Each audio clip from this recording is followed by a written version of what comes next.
Fala pessoal, tudo bom? Estamos ao vivo. Hoje é aula 2 da semana da ultrassonografia. Eu estou muito feliz de receber vocês aqui. Até botei um terninho aqui para ficar arrumadinho para falar com vocês. Olha só como eu gosto de vocês. Calor absurdo aqui na minha cidade. Oh meu Deus do céu, Feira de Santana é um lugarzinho que parece que você tá numa panela se esquentando.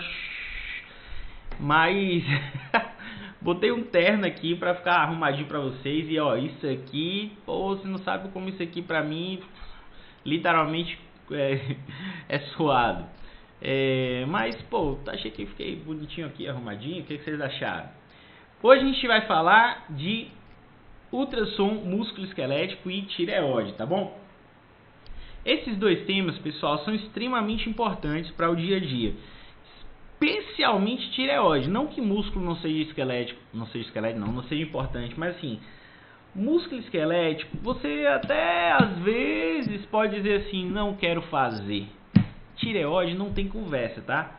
Tireoide, se você disser assim, não quero fazer, aí o dono da clínica vai falar assim, ó, eu não quero você, então, se não quer fazer tireoide, eu não quero você. Tireoide não é uma opção. Tireoide é um dos exames mais pedidos da prática médica, da ultrassonografia, é um do ganha-pão do ultrassonografista. E ó, é um exame moleza, ó, mamão com açúcar, é uma delícia fazer tireoide. Além de tireoide ser um exame tranquilo, é um exame que gera exame. Então, quando você tem um nódulo de tireoide, você diagnostica o nódulo e muitas vezes esse nódulo precisa de uma punção. Então, é um exame que gera exame. Ou seja, é um exame que ajuda o paciente, é um exame que é tranquilo de fazer, mas é um exame que exige um conhecimento técnico e teórico muito apurados para você não falar besteira, tá bom? E é um exame estratégico para quem tem clínica, para quem tem consultório de ultrassom ou quer ter, porque gera exame. Então é um exame que gera exame, gera renda para a clínica, para o consultório, tá bom? E assim, ninguém gosta de descobrir que tem nódulo, né? Mas nódulo é muito comum, tá? E uma vez que descobre que tem nódulo, o que o paciente quer? Resolver o problema dele. Como é que começa a resolver o problema dele? Biopsiando para saber se é benigno ou não. Existem hoje algumas coisas que ajudam nisso aí, antes da biópsia. Software de inteligência artificial existe, tá? E inclusive a gente usa lá no meu consultório de ultrassonografia, um software para ajudar a ver qual nódulo realmente precisa de punção e aquele nódulo que você achava que não precisa, que dava só para acompanhar, aquele que precisa mesmo da punção. Então isso já existe, olha só que legal para onde está caminhando a ultrassonografia. Então a IA também já existe para ultrassonografia, ajudando a nossa vida.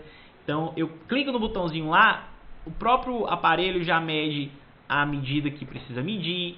Aí tem um outro IA para ver se o risco daquele nódulo ser maligno ou não é alto ou baixo. Ou seja, todo mundo tem medo da IA, né? Na imagem todo mundo tem medo da IA, mas na ultrassonografia a IA só chega para ajudar. A IA só chega para aumentar a produtividade, a IA só chega para aumentar a acurácia. Então, IA e ultrassom são amigos, best friends, tá bom?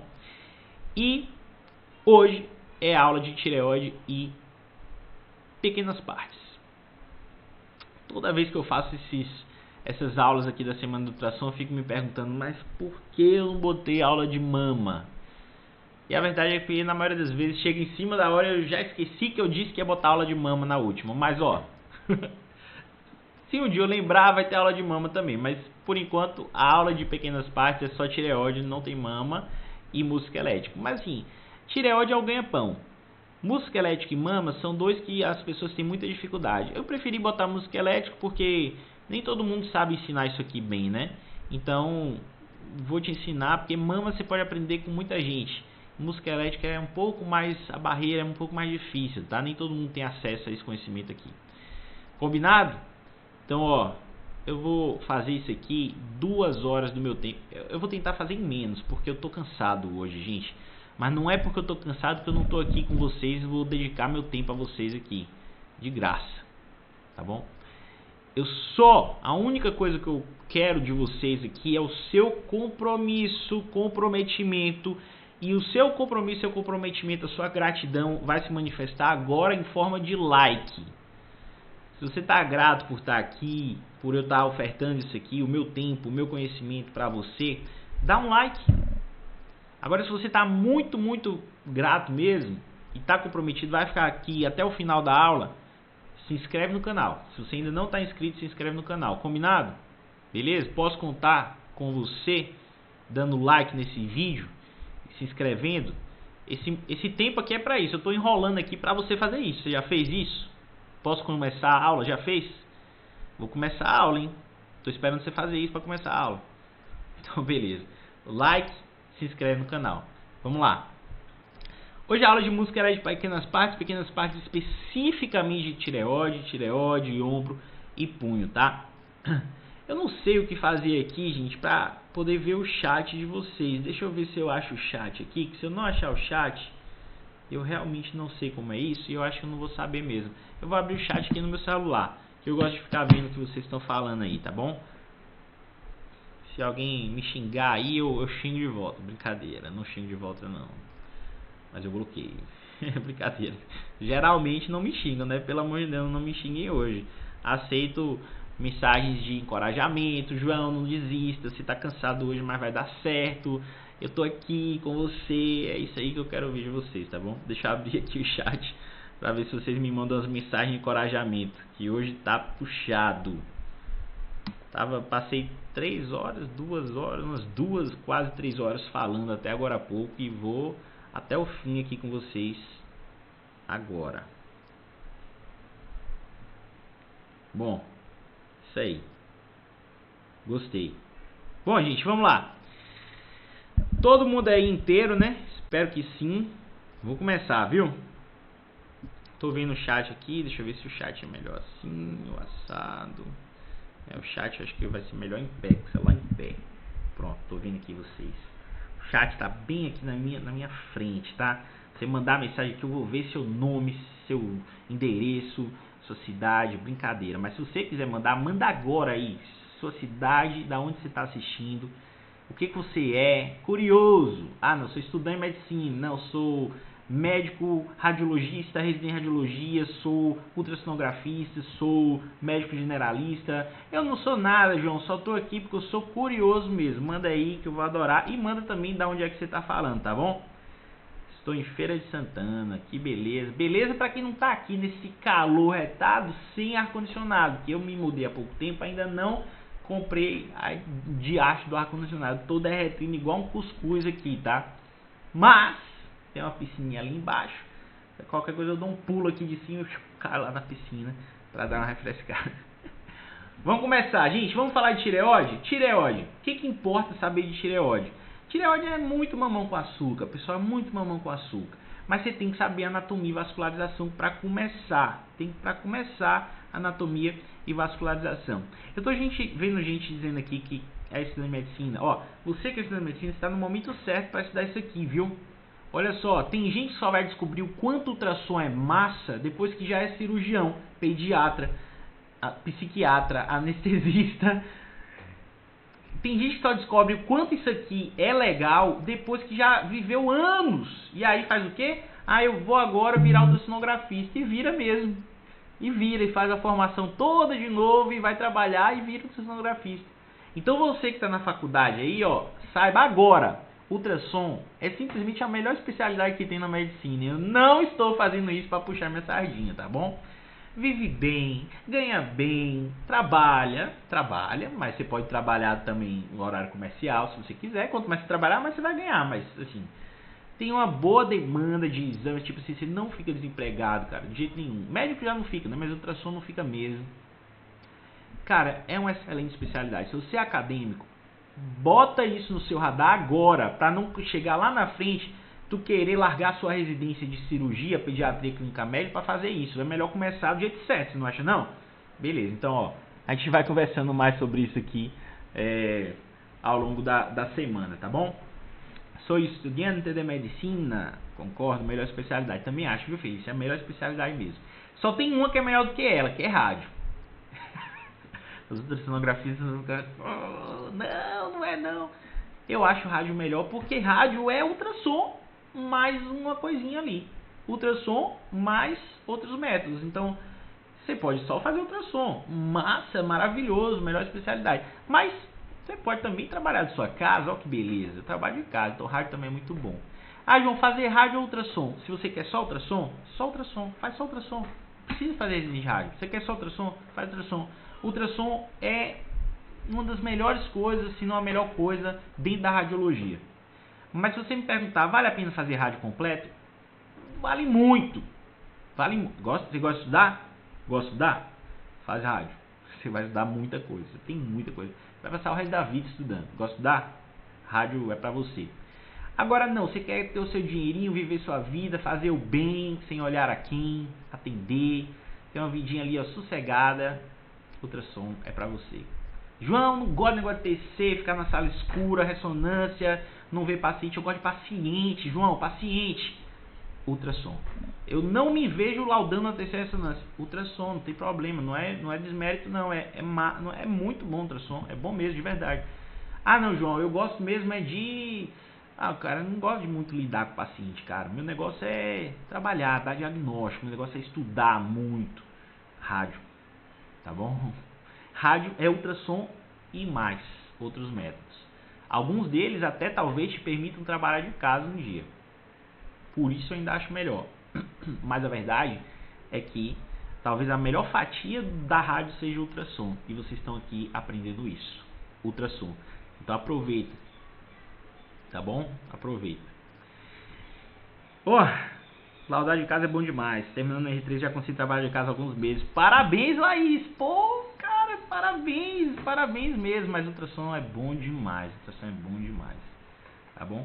A melhor fase da minha vida em termos de trabalho foi quando eu estava aqui em Feira de Santana. Eu já morei aqui e voltei a morar agora. Quando eu estava aqui em Feira de Santana e minha agenda era só ultrassom, de manhã, de tarde, de noite não, mas de manhã e de tarde. Segunda a sexta, ultrassom. Cara, que vida foi aquela boa, viu? Tô voltando pra cá atrás dessa vida de novo, viu? Tô voltando... Bom demais. Vamos aprender? Que senão vai ficar só no sonho, tá? Comece esse sonho, comece a realizar aqui, ó, na teoria. Bora comigo? Então vamos falar de anatomia, que sem anatomia você não sai do lugar. Quando você faz o exame da tireoide... Chuva, muita chuva. Quando você faz o exame da tireoide, o que acontece? Você bota o transdutor e você vai ver não só a tireoide, você vai ver também órgãos ao redor da tireoide. A traqueia logo atrás, aqui, tá? A traqueia aqui atrás, a tireoide repousando sobre a traqueia, como se fosse um C, uma borboletinha, tá bom? Deitada na traqueia.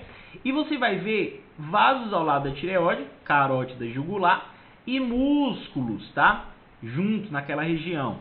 E é muito importante conhecer tudo isso, tá? Cai em prova, você vai fazer prova? Isso cai em prova, os caras adoram cobrar essa anatomia na prova, não sei porquê, cara, não sei porquê, mas cobram, tá bom? É porque tireoide é tão moleza que eles caras têm que inventar uma coisa para cobrar mais, assim, que não tem nada a ver, para poder botar na prova lá, para dificultar. É isso. Então a gente tem aqui alguns músculos que são importantes que você conheça, principalmente se você pensa em fazer prova de ultrassom, ou título de ultrassom, ou concurso que vai cair ultrassom um dia. Eles são o esternoiódio, o esternotireóide e o esternocleidomastoide. O homoiódio, ele também existe, mas nem sempre ele é fácil de ver. Tem referência, tem livro que nem bota ele na imagem, tá? Fala só do esternoiódio, esternotireóide e do esternocleidomastoide, mas existe um musculinho ali também que é o homoiódio. Um detalhe para você, João, esternoióide, esternotireóide, que nome difícil, cara. É difícil mesmo, mas eu vou facilitar um pouco para você. A gente tem aqui, ó, no pescoço o externo, né? Aqui embaixo, o manúbrio do externo. E a gente tem algumas cartilagens aqui. A gente tem a cartilagem, na verdade, o osso ióide. E a gente tem a cartilagem tireoide, tá bom? O músculo externo ióide é o que vai do externo ao osso ióide. Ele tem esse caminho aqui, ó. O ióide ele fica mais ou menos na curva do ângulo da mandíbula aqui, ele fica mais ou menos aqui, o osso ióide. Então esse músculo vem daqui aqui, externo ióide. E o externo tireoide, adivinha, ele vem do externo até não é a glândula tireoide não, é a cartilagem tireoide, não é a glândula tireoide, ele vem do externo até a cartilagem tireoide. Então externo tireoide, externo ióide. E uma dica é o seguinte, o que está mais perto da tireoide é o externo tireoide, tá bom? Então tem um músculo ali perto da tireoide. Ele tem um nome que parece a tireoide, externo tireoide. Perto da tireoide é o músculo externo tireoide. Sobrou o externo tireoide. e o esternocleidomastoide, que todo mundo sabe que tem. Esse musculão aqui, você pega aqui, ó, você sente um grossinho aqui, ó, isso aqui é seu esternocleidomastoide. Se tu não sabe ainda que músculo é esse, cara, vamos voltar. A faculdade de medicina deixou a desejar um pouco. Esse é o músculo mais, assim, não tem como não saber que músculo é esse aqui, é o esternocleidomastoide, tá bom? Eu fui até olhar para ver se era o esternocleidomastoide mesmo, que daqui a pouco era outro nome, eu tava falando de faculdade de medicina, e vocês vão falar que eu que não fiz a faculdade de medicina. Esternocleidomastoide, tá bom? Esse aqui, ó, tá vendo? Esse aqui, passando aqui assim, ó, porque eu não tenho coordenação para me ver no espelho, aí fica, peraí, assim, assim, pronto, esse aqui que tá passando assim, não sei. Enfim, ele tá passando aqui, se você pegar, você vai sentir ele, e ele é esse aqui grandão. O maior, o músculo é um grandão lá, esternocleidomastoide. Os pequenininhos na frente da tireoide tem o esternotireoide, esternoiode. O que está perto da tireoide, esternotireoide. Guardou? Pronto, guardou isso, beleza, você vai acertar 95% de questão que cai em prova, tá bom? Porque o resto é muito fácil. Lembrando que o esôfago, ele guarda a relação com a tireoide também, geralmente ele fica um pouco mais à esquerda, mas ele pode ficar atrás completamente ou até à direita, tá bom? E aqui atrás, mais atrás, a gente tem os músculos longos do pescoço. Então, quando eu mostro a imagem da vida real para vocês, que é o que de fato importa, o resto você joga no lixo. Quando eu mostro a imagem da vida real para você, gente, quantas curtidas tem a aula? 81, tem 190 pessoas assistindo. Vamos parar a aula para as 90 pessoas que não curtiram ainda curtir a aula? Tô esperando você curtir a aula. Curtiu? Vamos continuar agora. Tem 90 pessoas assistindo a aula que não curtiram a aula ainda. Tô esperando aqui, eu tô olhando aqui para ver se vai aumentar a curtida. Vamos continuar então, né? Eu tô, ó, isso aqui não é brincadeira não, gente. Curte a aula, gente. Tem 200 pessoas agora e tem 80 curtidas. Pelo amor de Deus, me dá essa moral. Vamos continuar. Essa imagem da vida real é o que realmente importa. Não importa, esquece livro, cara. O livro não existe na vida real. É isso aqui que existe na vida real. O que você está vendo aqui? Você está vendo um órgão que lembra uma borboleta ou lembra um H. Esse órgão está deitado sobre uma estrutura, que é a traqueia. Essa estrutura, se você olhar de relance, você vai pensar que ela é preta. Mas, na verdade, a traqueia ela tem anéis ecogênicos que fazem reverberação acústica posterior. Então, ela tem, ó, faixa ecogênica, faixa ecogênica, faixa ecogênica. E uma sombra causada pelo gás. Toda vez que a gente tem gás, a gente faz uma sombra posterior. Uma sombra suja, mas é uma sombra. Você não consegue enxergar o que está aqui atrás. Então, a traqueia não é tudo isso aqui, tá? A traqueia não é tudo isso aqui, não. A traqueia é redondinha aqui. E esse breu aqui, ó, é porque o ar não deixa você enxergar o que está atrás dela, tá bom? Então, a traqueia está aí, tireoide está aí. O que mais que a gente tem? A gente tem o esôfago aqui, a carótida redondinha, a jugular. Se você apertar com força demais, ela some, porque ela é compressível, isso é normal. E aqui são os astros, né, do exame, que eu falei para vocês, da anatomia do exame. Isso aqui é o que todo mundo bate cabeça para aprender. O cara tá lá na residência, termina a residência e não decorou ainda esses músculos. E é decorar mesmo, gente. Isso aqui é decorar, porque isso aqui você não vai, quase não vai usar na prática. Mas tem que saber para a prova. Então, ó, grandão é o que você pega, esternocleidomastoide. Dois pequenininhos na frente da tireoide, ó, de um lado e do outro. O que está encostado na tireoide tem o nome tireoide, é o esternotireoide. O que está mais para frente, o que está mais afastado, não tem o nome da tireoide, só pode ser o esternoióide. Beleza? Ok? Vamos seguir. Então, quando eu faço o exame da tireoide, eu boto o transdutor aqui no pescoço do paciente, no sentido transversal e no sentido sagital, longitudinal. Quando eu boto no sentido transversal, desse jeito, o maior eixo do transdutor nessa posição, eu vejo a tireoide com seus lobos direito e esquerdo e o istmo. O istmo é a porção do parênquima tireoidiano que está sobre a traqueia.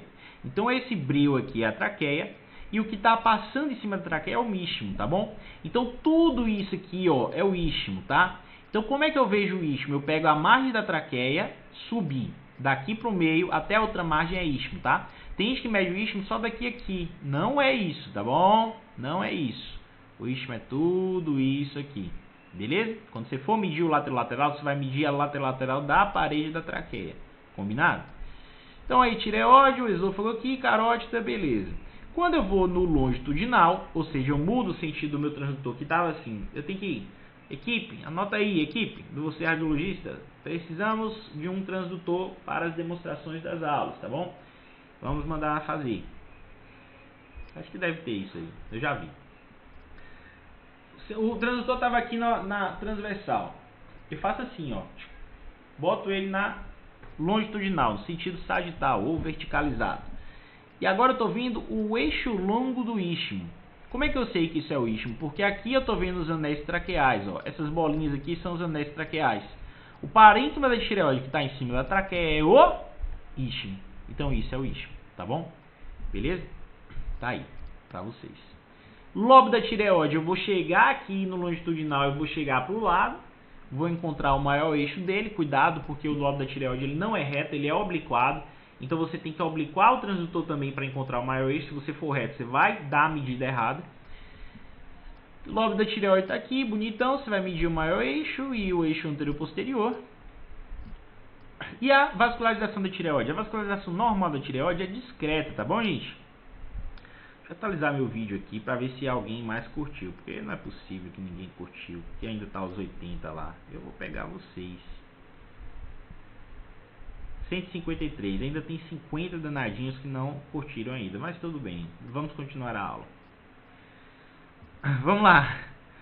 Sou radiologista, estou trabalhando em casa e assistindo a aula, muito bem, é das minhas. Terminou aqui, eu vou dar meus laudos, aqui da minha casa, de onde eu estou dando essa aula para você, eu vou dar meus laudos. Vai. Não façam radiologia, tá? Sigam o meu conselho, é muito ruim. Vascularização normal. Olha só, é um pouquinho de vaso. É um pouquinho de vaso. Não pode ter muito vaso. Se tiver muito vaso, está doente. Tem que ter um pouquinho. Geralmente, tem mais nas extremidades, na periferia dos lobos, tá? Nos polos é onde você vai ver. No meio é menos, pode até não ver, mas vai ter um pouquinho nos polos. Não pode ter muito, tá? Então, na vascularização da tireoide é importante a gente sempre avaliar a artéria tireoidiana, principalmente se você está no contexto de suspeita de tireoidite, tá? A gente tem hoje que o pico sistólico de velocidade da artéria tireoidiana inferior, ele pode ser usado como um cutoff, né, um limite para fazer diagnóstico de doença de Graves, que é a principal causa de hipertireoidismo, tá bom? Então, se você tem um pico elevado, eu vou falar sobre isso ao longo da aula, pensa em Graves. Se você tem um pico normal, pensa em todas as outras tireoidites, tá bom? Tá, e como é que eu acho a artéria tireoidiana inferior? Você vai lá no polo inferior, vai ligar o Doppler e vai procurar um vaso com pulso arterial, tá? Aquele pulso que sobe, desce, sobe, desce, sobe, desce, vai lá em cima e volta. Esse é o pulso arterial. João, mas onde? Não tem lugar específico. Eu lembro que na residência eu ficava desesperado. Vocês estão me ouvindo bem, gente? Eu botei o celular aqui na frente do microfone e esqueci que eu tenho que falar com o microfone, né? Eu vou botar o chat aqui do lado, que eu esqueci que o celular ficou na frente do microfone. Espero que agora tenha melhorado um pouquinho aí o áudio. Bom, deixa eu botar aqui no canto, peraí. Pronto. Não vai ficar legal. Tá aqui. Bom, vamos lá. Vai dar certo. Deixa eu ver aqui uma coisa.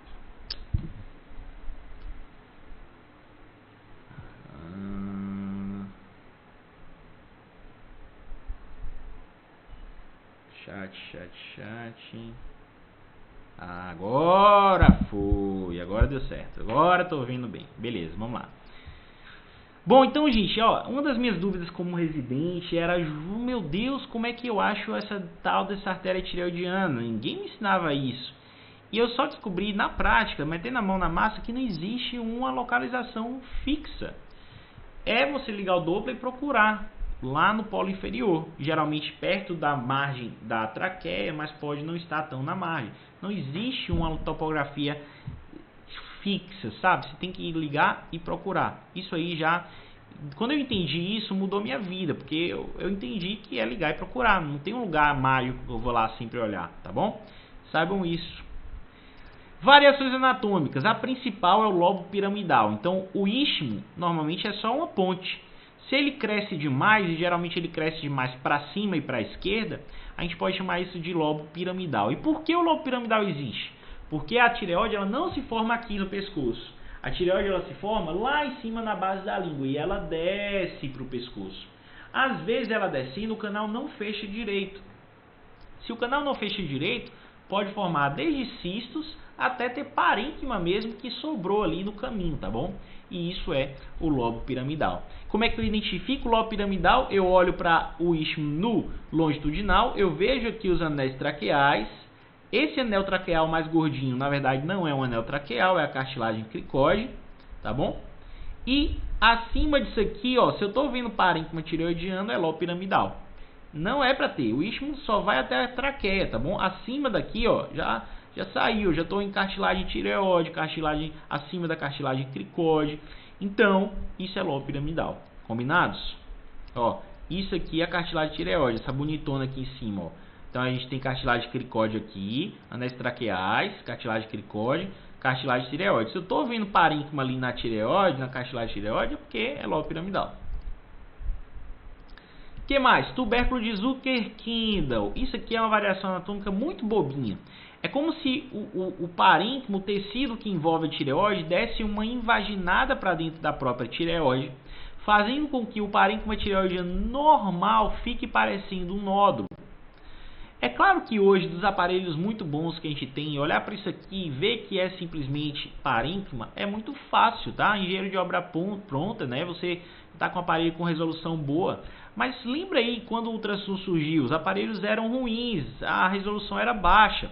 Então você vê um negócio arredondado ali no meio da tireoide,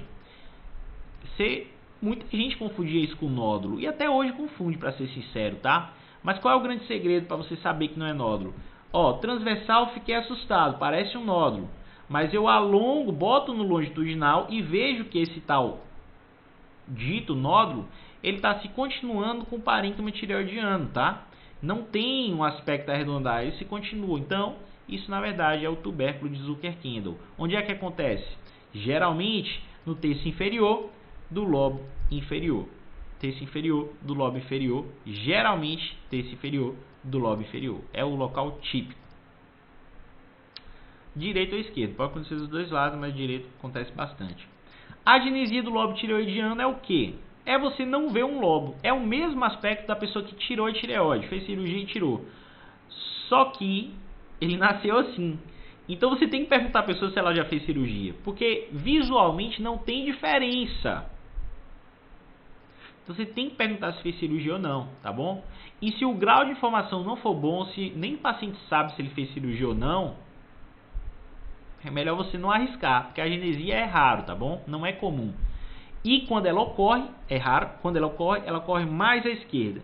Então se você está vendo uma agenesia do lobo direito, pergunte umas 30 vezes esse paciente se ele não tirou a tireoide mesmo, tá? Porque não é comum. E no lobo direito é menos comum ainda, tá bom? O que mais? Cisto de ducto tireoglosso. Lembra que eu falei? Nasce na base da língua e desce. Quando não fecha o canal direito, pode fazer cisto, pode fazer lobo piramidal. Nesse caso aqui, fez um cisto. Qual é o trajeto do canal do ducto tireoglosso? Ele é da base da língua, passando aqui no ocioide, ele faz uma curvinha e volta e desce para cá. Então ele vem assim, ó. Vem cá, opa, perdão, errado. Vem cá, faz a volta e desce. Vem cá, faz a volta e desce. Onde é que o cisto de ducto tireoglosso acontece? Ele geralmente acontece nessa voltinha aqui ou acima do ióide. Tá bom? É o local mais comum, mas geralmente é nessa voltinha aqui, tá? Então, a nível do ióide ou supra-ióide é o local mais comum, mas pode acontecer em qualquer lugar. Em qualquer lugar, infra-ióide, supra-ióide, ióide, em qualquer lugar, ao longo desse trajeto que é na linha média. Então, tipicamente, você vê o quê? Uma lesão cística na linha média.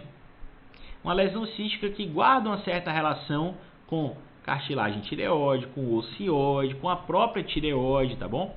Ah, João, mas ela pode ser um pouquinho mais pro lado? Tá caidinho assim para a esquerda ou caidinho para a direita? Pode.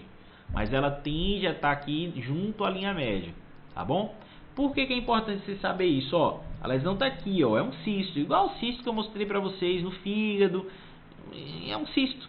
Ele pode ser desde anecoico até hipoecoico, pode ter um aspecto desde paredes finas até paredes espessadas.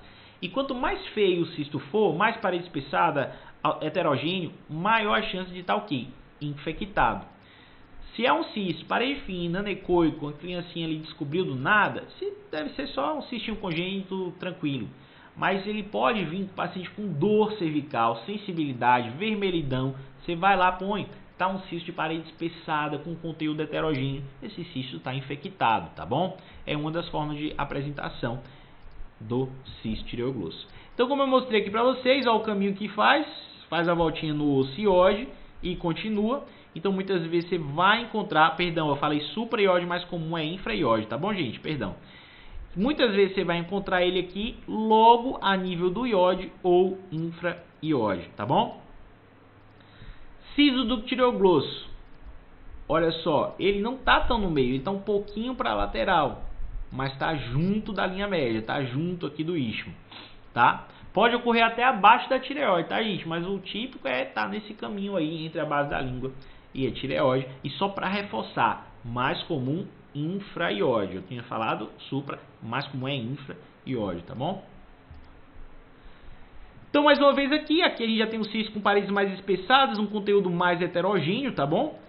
A pele, perceba que a pele está espessada também, ou seja, eu não sei a clínica desse paciente, mas só pelos achados de imagem já estou suspeitando. Deve ser um cisto infectado. Às vezes ele vai ter até mesmo vascularização, beleza? Olha como a pele está espessada aqui, cisto e a vascularização aumentada. Principal diferencial para João o Doppler. Como assim o Doppler? Não entendi nada. João o Doppler, não entendi nada. Bom, vamos lá, continuando. Ó, o principal diferencial do cisto tireoidiano, do cisto tireoglosso,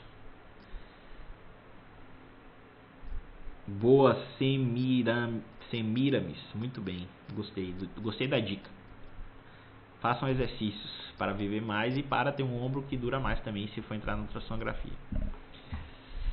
Cistos de fenda branquial são os principais diferenciais do cisto do tireoglosso, tá? Porque a localização é parecida, eles também gostam muito dessa região, principalmente ângulo da mandíbula, tá? E a grande diferença entre cisto branquial e do ducto tireoglosso, além da origem embriológica, que para o ultrassonografista só vai adiantar alguma coisa na hora da prova, a grande diferença do cisto ducto tireoglosso para o fenda branquial é a localização. O cisto de fenda branquial ele geralmente está embaixo ou colado com o esternocleidomastóide. Ou ele vai estar embaixo do vento do esternocleidomastóide, ou ele vai estar colado com a margem anteromedial do esternocleidomastóide, tá? Então tá aqui o cisto, beleza? E aí quando eu venho para o ultrassom, eu vejo lá um cisto também que está fora da linha média. Então você não vai encontrar ele aqui, você vai encontrar ele mais para cá, ó, tá? Junto da margem do esternocleidomastóide na maioria das vezes. Então, um cisto que está fora da linha média e o aspecto dele é altamente variável. Pode ser anecoico, pode ser hipoecoico, pode ser tudo. E assim, o que eu vou pensar para infectado? Não é só a ecogenicidade, é pele espessada, vascularização aumentada, sensibilidade dolorosa. O paciente tem sintoma, tá bom? Se o sintoma é só, estou sentindo um carocinho aqui, isso não deve estar infectado, mesmo que ele esteja feio aqui. Ele tem o direito de ser feio. Todo mundo tem o direito de ser feio, tá bom? Todo mundo, até o cisto. Não quer dizer que ele está infectado. O que eu sei que ele está infectado? Se ele tiver pele espessada, vermelhidão, dor e vascularização aumentada. Combinado? Isso vale para tireoglosso também. Vamos lá. Não, minha tela não está preta não, tá? A minha tela aqui tá belezinha. Cisto de fenda branquial é o segundo cisto. Cisto de fenda branquial, se for na prova lá, se você tiver que escrever na prova, vão te perguntar qual é a fenda mais comum, porque existem várias. O cisto de fenda branquial mais comum é o de segunda fenda, sendo que os das outras fendas são bem raros, tá bom? Segunda fenda é de longe o mais comum, tá bom? Então, ó, o local mais comum logo junto do ângulo da mandíbula e junto do esternocleidomastóide. Vamos para as tireoidopatias difusas. O que é tireoidopatia difusa? Doença que pega a tireoide como um todo. O nódulo, ele pega a tireoide focal. Ele é um focalzinho ali, um crescimento da tireoide focal. Tireoidopatia difusa é doença da tireoide toda. Toda a tireoide está doente. O que eu posso encontrar de tireoidopatia difusa? Muita coisa, mas uma das coisas importantes de você saber é que essas doenças costumam alterar a função hormonal das pacientes. E eu falo das pacientes, porque doença de tireoide, gente, assim como muita coisa, tá? É mais comum em mulher. Tem um monte de doença que é mais comum em mulher. E tireoide é uma delas, assim. Praticamente todas as tireoidopatias que eu vou falar aqui para vocês são mais comuns em mulheres, tá bom? Dito isso, o que eu preciso dizer?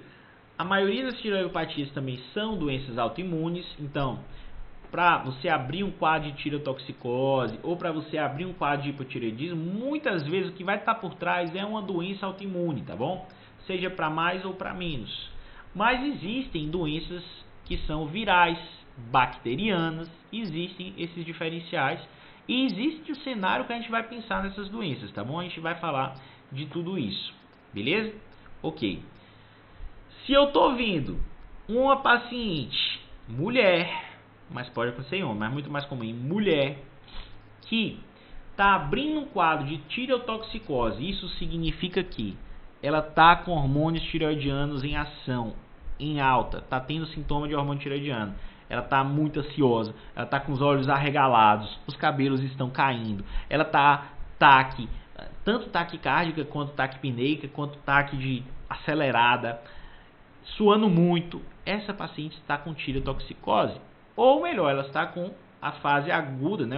Uma descarga de hormônio tireoidiano na circulação é a tireotoxicose. Isso mais cronicamente a gente chama de hipertireoidismo. Pode até ocorrer dela ficar com aquele olhão esbugalhado, tá? Que é o que a gente chama de exoftalmia. Mas isso é mais uma instalação mais insidiosa, mais crônica, tá bom? Se você abre um quadro de tireotoxicose, tá aqui, você tá bem, de repente você começa a ficar taque. A maior chance do que está acontecendo com você é isso aqui, doença de Graves. Então o paciente chega para você no PSF, ou no ambulatório, ou na emergência e diz assim: olha, doutor, eu estava bem, semana passada eu comecei a ficar assim assado, assim assado, assim assado. Pensou em tireotoxicose, tem que lembrar de Graves. Graves é uma doença autoimune muito comum mesmo, da mulher. E o que ela faz? Na doença de Graves, na verdade, você tem anticorpos fazendo a tireoide trabalhar. O anticorpo fala para a tireoide trabalhar demais, o dia todo, manhã, tarde, noite, o tempo todo, e trabalha demais. Então ela está produzindo hormônio e joga na circulação, o paciente entra em tireotoxicose. O que vai acontecer com essa glândula que está trabalhando demais? Seu músculo, você malha, ele cresce. Então uma das características da tireoide é crescimento. A tireoide não é músculo, tá? É glândula, não tem músculo dentro da tireoide não, mas eu estou fazendo só uma analogia. Não cria abobrinha aí dentro na sua cabeça. Mas ela cresce, ó, ela está trabalhando demais, ela cresce. Além de crescer, ela cresce rápido demais, desordenada demais. Ela fica heterogênea, ela está inflamada. Tem anticorpo grudando nela, está inflamando ela, está fazendo ela trabalhar demais, ela está estressada. Ela fica heterogênea. Ela fica tão estressada, a vida dela está um inferno. A tireoide com Graves, ela está vivendo um inferno, é muito estresse, ela está trabalhando demais. Ela tem um sinal que é muito característico na literatura, pelo menos, chamado inferno tireoidiano, tá bom? Então a tireoide está vindo um inferno, está trabalhando demais, pense em Graves. É exclusivo de Graves? Não, não é patognomônico, mas é um sinal classicamente descrito, tá? Por que não é patognomônico? Porque nas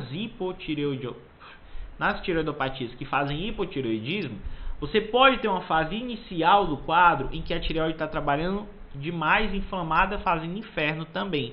Ou seja, eu não posso confiar no mapa vascular para fechar Graves ou outras tireoidopatias. O mapa, a quantidade de vasos, ela não é confiável, porque apesar dela ser típica do Graves, ela pode ocorrer em tireoidopatias que não são Graves, na fase inicial. Então, John, para que serve o Doppler no Graves? Para ver o pico da velocidade sistólica. Ele te ajuda a montar o quebra-cabeça, mas é isso aqui que a gente tem que saber.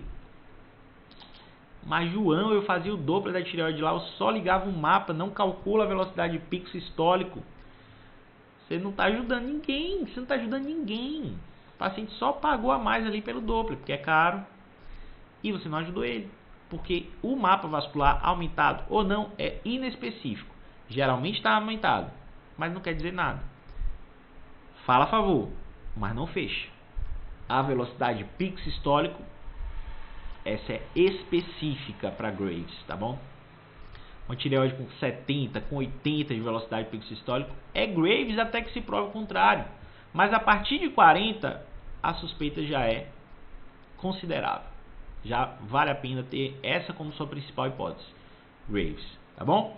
Então aqui está um exemplo da tireoide gordinha, heterogênea. Você vê que ela não é lisa como as outras que eu mostrei no início da aula. E com o inferno tireoidiano. Olha a diferença desse mapa vascular do colorido para o colorido que eu mostrei antes, que era um vasinho aqui e outro. Quase não via vaso. Aqui é puro vaso a tireoide. Tá bom? Então aqui, ó, doença de Graves. Tireoide trabalha demais, estressada, tá um inferno a vida dela, mas ela tá engordando, ó, engordando. Você pode levar para os dois lados. Ou trabalha demais, fica musculoso, cresceu. Ou você pode dizer assim, ó, pô, o cara tá trabalhando demais, tá estressado, vai engordar. Come... Pelo menos comigo foi assim. Trabalhando demais, estressado, engorda. Paciência. Mas a tireoide também. Então ela cresce, ela fica heterogênea, ela fica feinha, ela fica esquisita. E ela cresce, ela engorda, ela tá trabalhando demais, tem hormônio demais. Tá bom?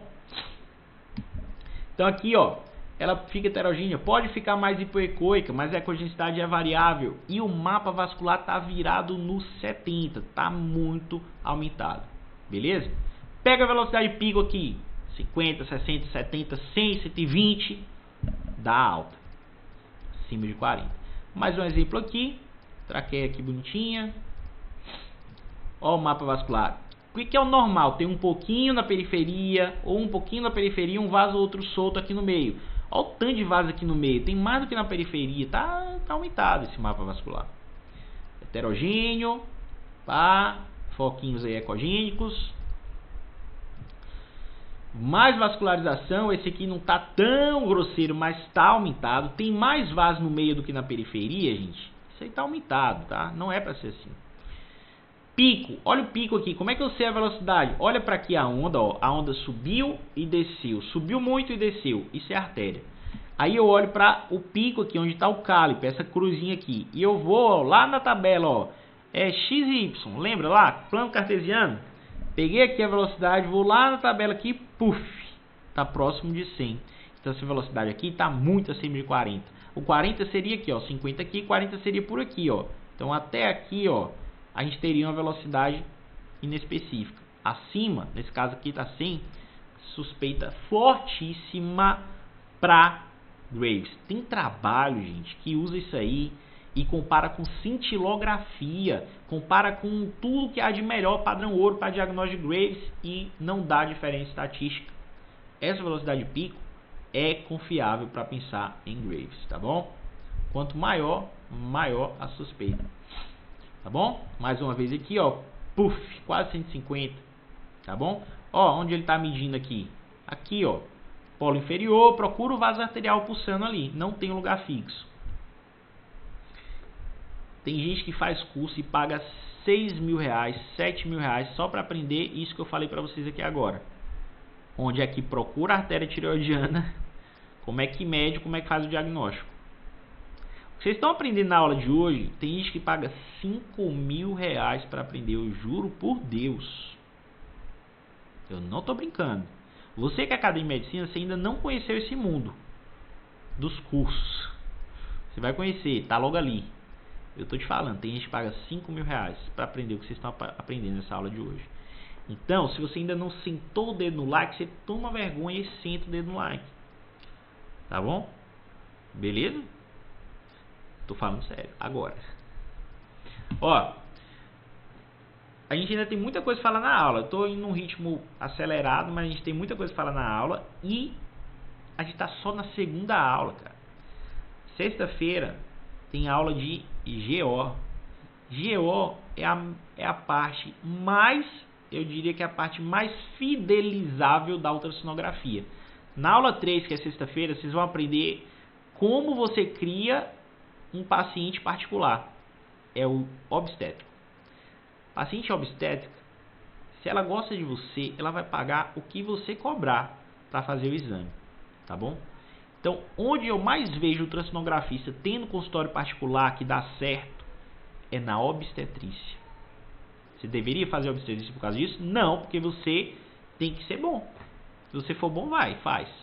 Mas se você for mais ou menos, você não aguenta nem assistir uma aulinha sexta-feira à noite para aprender o que você precisa aprender, é melhor tu não ir, porque a obstetrícia são dois polos. É o cara que está fazendo particular e se dando muito bem e o cara que está ganhando merreca para fazer obstétrico. É um exame demorado e complexo e de alto risco para quem está fazendo, assim, no sentido de você está botando seu nome ali e o exame é definidor de conduta. Então, ou você vai ser muito bom e vai ter sua clientela que pagar particular, ou você vai ser mais um e você está num mar vermelho. Você é quem nessa história aí? Você é o cara que vai ser o muito bom, ou você é só o mais um, cara? Você vai ser mais um, cara. Não sei se ultrassonografia é pra você. Entendeu? Então, ó, sexta-feira tem mais aula. A gente tá aqui com 45 minutos da aula 2. Sexta-feira tem mais aula. Segunda-feira que vem tem mais aula. Aproveita. Tem gente que paga caro para aprender isso aqui que eu tô ensinando. Tá bom? Vamos lá? Vamos lá. Tireoidite Hashimoto é simplesmente a tireoidite mais comum de todas. Tireoidite Hashimoto é simplesmente o tipo de inflamação da tireoide que mais ocorre. Mais comum de que? Homem ou mulher? Adivinha? Mulher. E a tireoidite Hashimoto tem uma armadilha muito séria que é a fase inicial da doença. Tireoidite Hashimoto é uma doença autoimune que destrói a tireoide. Ela mata a tireoide, tá? Não de uma vez, vai com o tempo, devagarinho. Mata e vai causando fibrose. Mata e vai causando fibrose. Com o tempo você tem uma tireoide miúda e cheia de fibrose. O que acontece com o tempo? Você tem isso aqui, ó. Cadê a tireoide aí? Tá aí. Ela tá tão pretinha quanto o músculo. Lembra?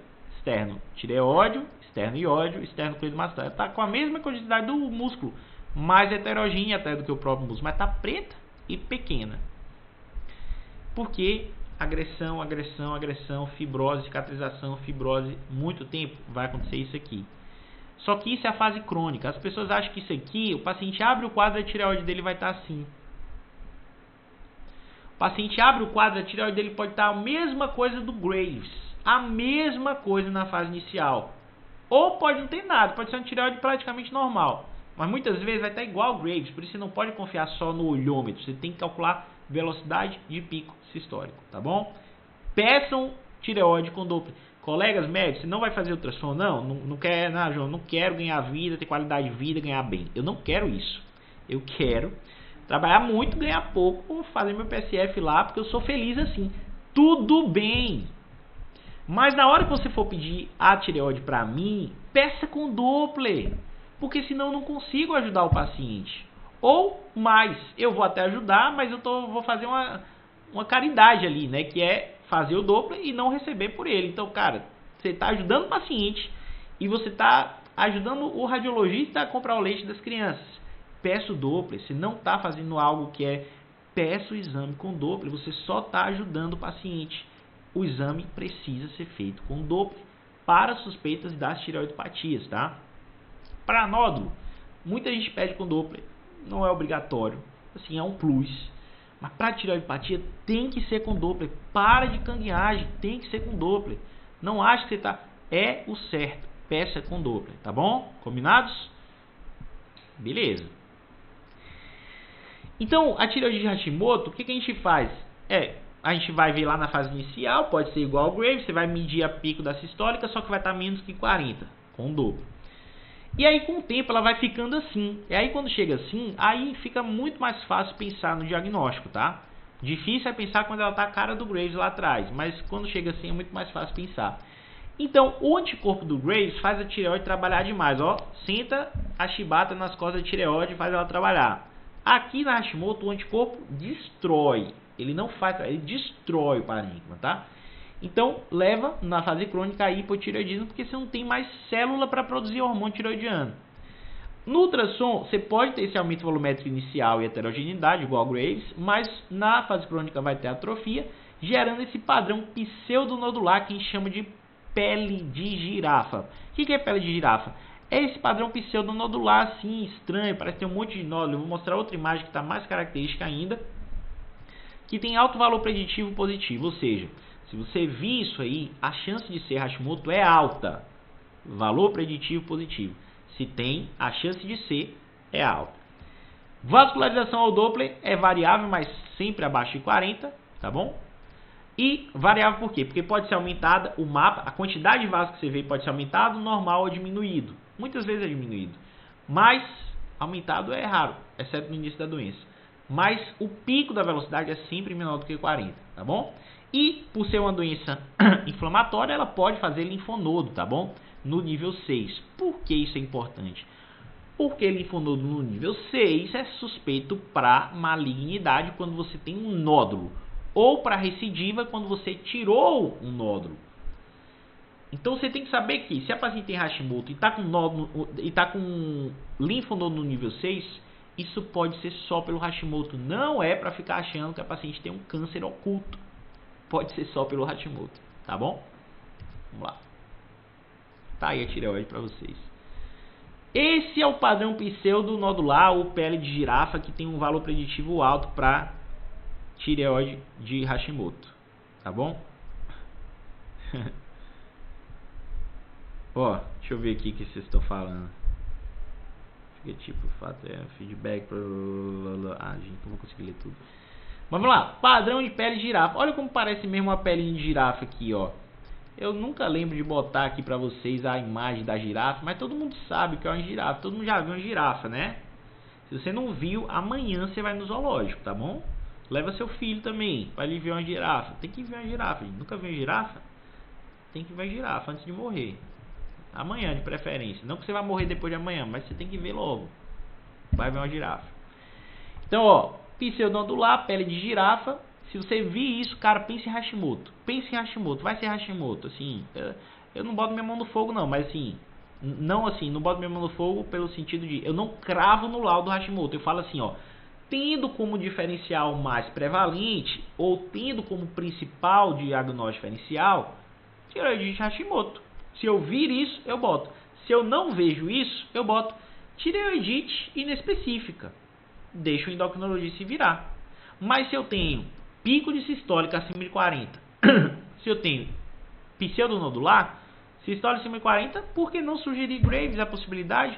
Não crave, mas sim sugere a possibilidade. Você vai mostrar pro cara lá que você sabe o que você está fazendo, vai ganhar a confiança dele. Pseudonodular, sugere a possibilidade de Hashimoto, você vai ganhar confiança. Você sabe o que você está fazendo, tá bom? Não tem nada disso, não dá um passo maior do que a perna. Não tem nada disso, tireoidite a esclarecer, inespecífica, tá bom?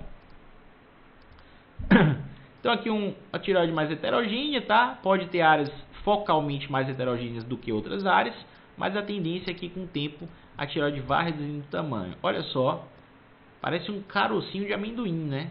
Parece um carocinho de amendoim. Pois é. Isso aqui é uma fase crônica de tireoidite. Não é específico de Hashimoto, exceto pela pele de girafa, tá? Ter tireoide miúda não é exclusividade de Hashimoto, apesar de ser típico. Lembra? Mapa, o inferno lá do Graves, não é exclusivo, mas é típico. Aqui é a mesma coisa. Uma tireoidinha miudinha não é exclusivo, mas é típico. Tá bom? E olha só, nesse caso aqui, você tem até um mapa vascular relativamente aumentado. Então, não vai pelo mapa vascular, ele não é específico, tá? O que é específico é a velocidade de pico. Para Graves, quando é maior do que 40. Abaixo de 40, samba do Criollo pode ser um monte de coisa. Olha aqui, isso aqui é a tireoide. Preta, preta, preta, preta, com essas traves ecogênicas aqui, ó. Tá vendo, ó? Essas bandas ecogênicas aqui, que também são características de tireoide crônica, de fibrose na tireoide e que são marcantes para Hashimoto. Eu acho sempre válido lembrar dessa possibilidade, tá? Na vida real é de longe a mais comum. Na prova o cara pode querer sacanear e botar uma coisa mais rara, mas na vida real isso aqui é quase sinônimo de Hashimoto. Mas existem outras coisas que caem muito na prova e menos na vida, mas podem aparecer na vida, tá? Por exemplo, Dequervan ou Dequerven. Dequervan é uma tireoidite aguda, ou, para ser mais específico, mais exato, subaguda. Isso significa que não é aquela coisa que a pessoa passa a vida. Não, ela abre um quadro. Ela abre um quadro. Então, é uma tireoidite que abre um quadro. Geralmente um quadro pós-infeccioso. O paciente teve uma gripe, teve uma bacteriana, teve alguma coisa de via aérea superior, ele abre o quadro na tireoide. Então, o que acontece aqui? Você tem áreas de inflamação no parênquima mais heterogêneas, geralmente mais hipoecoicas. Tá? Então, você tem áreas mais hipoecoicas no parênquima. Esse é o achado principal. Mais hipoecoicas ou mais heterogêneas. São áreas focais, mas podem ser múltiplas, tá bom? E a grande marca do Dequervan é o exame físico. O paciente tem dor. É uma tireoidite dolorosa. Graves não é doloroso. Hashimoto não é doloroso. Nódulos tireoidianos não são dolorosos. Se você vê isso daqui e o paciente está sentindo dor, o quadro é agudo, ele tem história de IVAS, isso aí não é um nódulo. Isso aí não é câncer, isso é Dequervan. É a manifestação típica do Dequervan, tá bom? Tá bom? Então, vi isso aqui, meu Deus, tem um nódulo muito feio, o paciente está com câncer. Tá com dor na tireoide, o quadro é recente, teve IVAS, isso é Dequervan. Repete isso aqui daqui a 3 semanas, trata, dá anti-inflamatório para esse cidadão, trata o Dequervan dele e volta. Não vai ter nada, tá bom? Olha aqui, feio, feio, feio. Beleza? Então, desconfiômetro.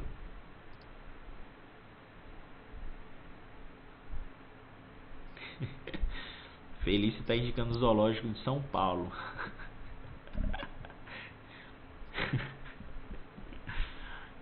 Vocês esticam a corda mesmo, né? Pois é. Bócio multinodular. Gente, o que é bócio multinodular? Aqui sim são nódulos. É o crescimento do parênquima mesmo, desordenado. Então, ó, nódulo. Aqui parece cisto, né? Aqui está misto. Nódulo, nódulo. Ou seja, uma tireoide que cresceu muito por causa de múltiplos nódulos, você pode chamar ela de um bócio multinodular. Toda vez que a tireoide cresce, você pode chamar de bócio. Então, bócio é uma palavra que significa crescimento tireoidiano. Se tem nódulos, bócio multinodular. Nem sempre esse nódulo produz hormônio. Então, você pode ter um monte de nódulo, a paciente tem função normal, mas às vezes produz. Se tiver nódulo que produz hormônio, você vai chamar isso de doença de, quem lembra? Plummer.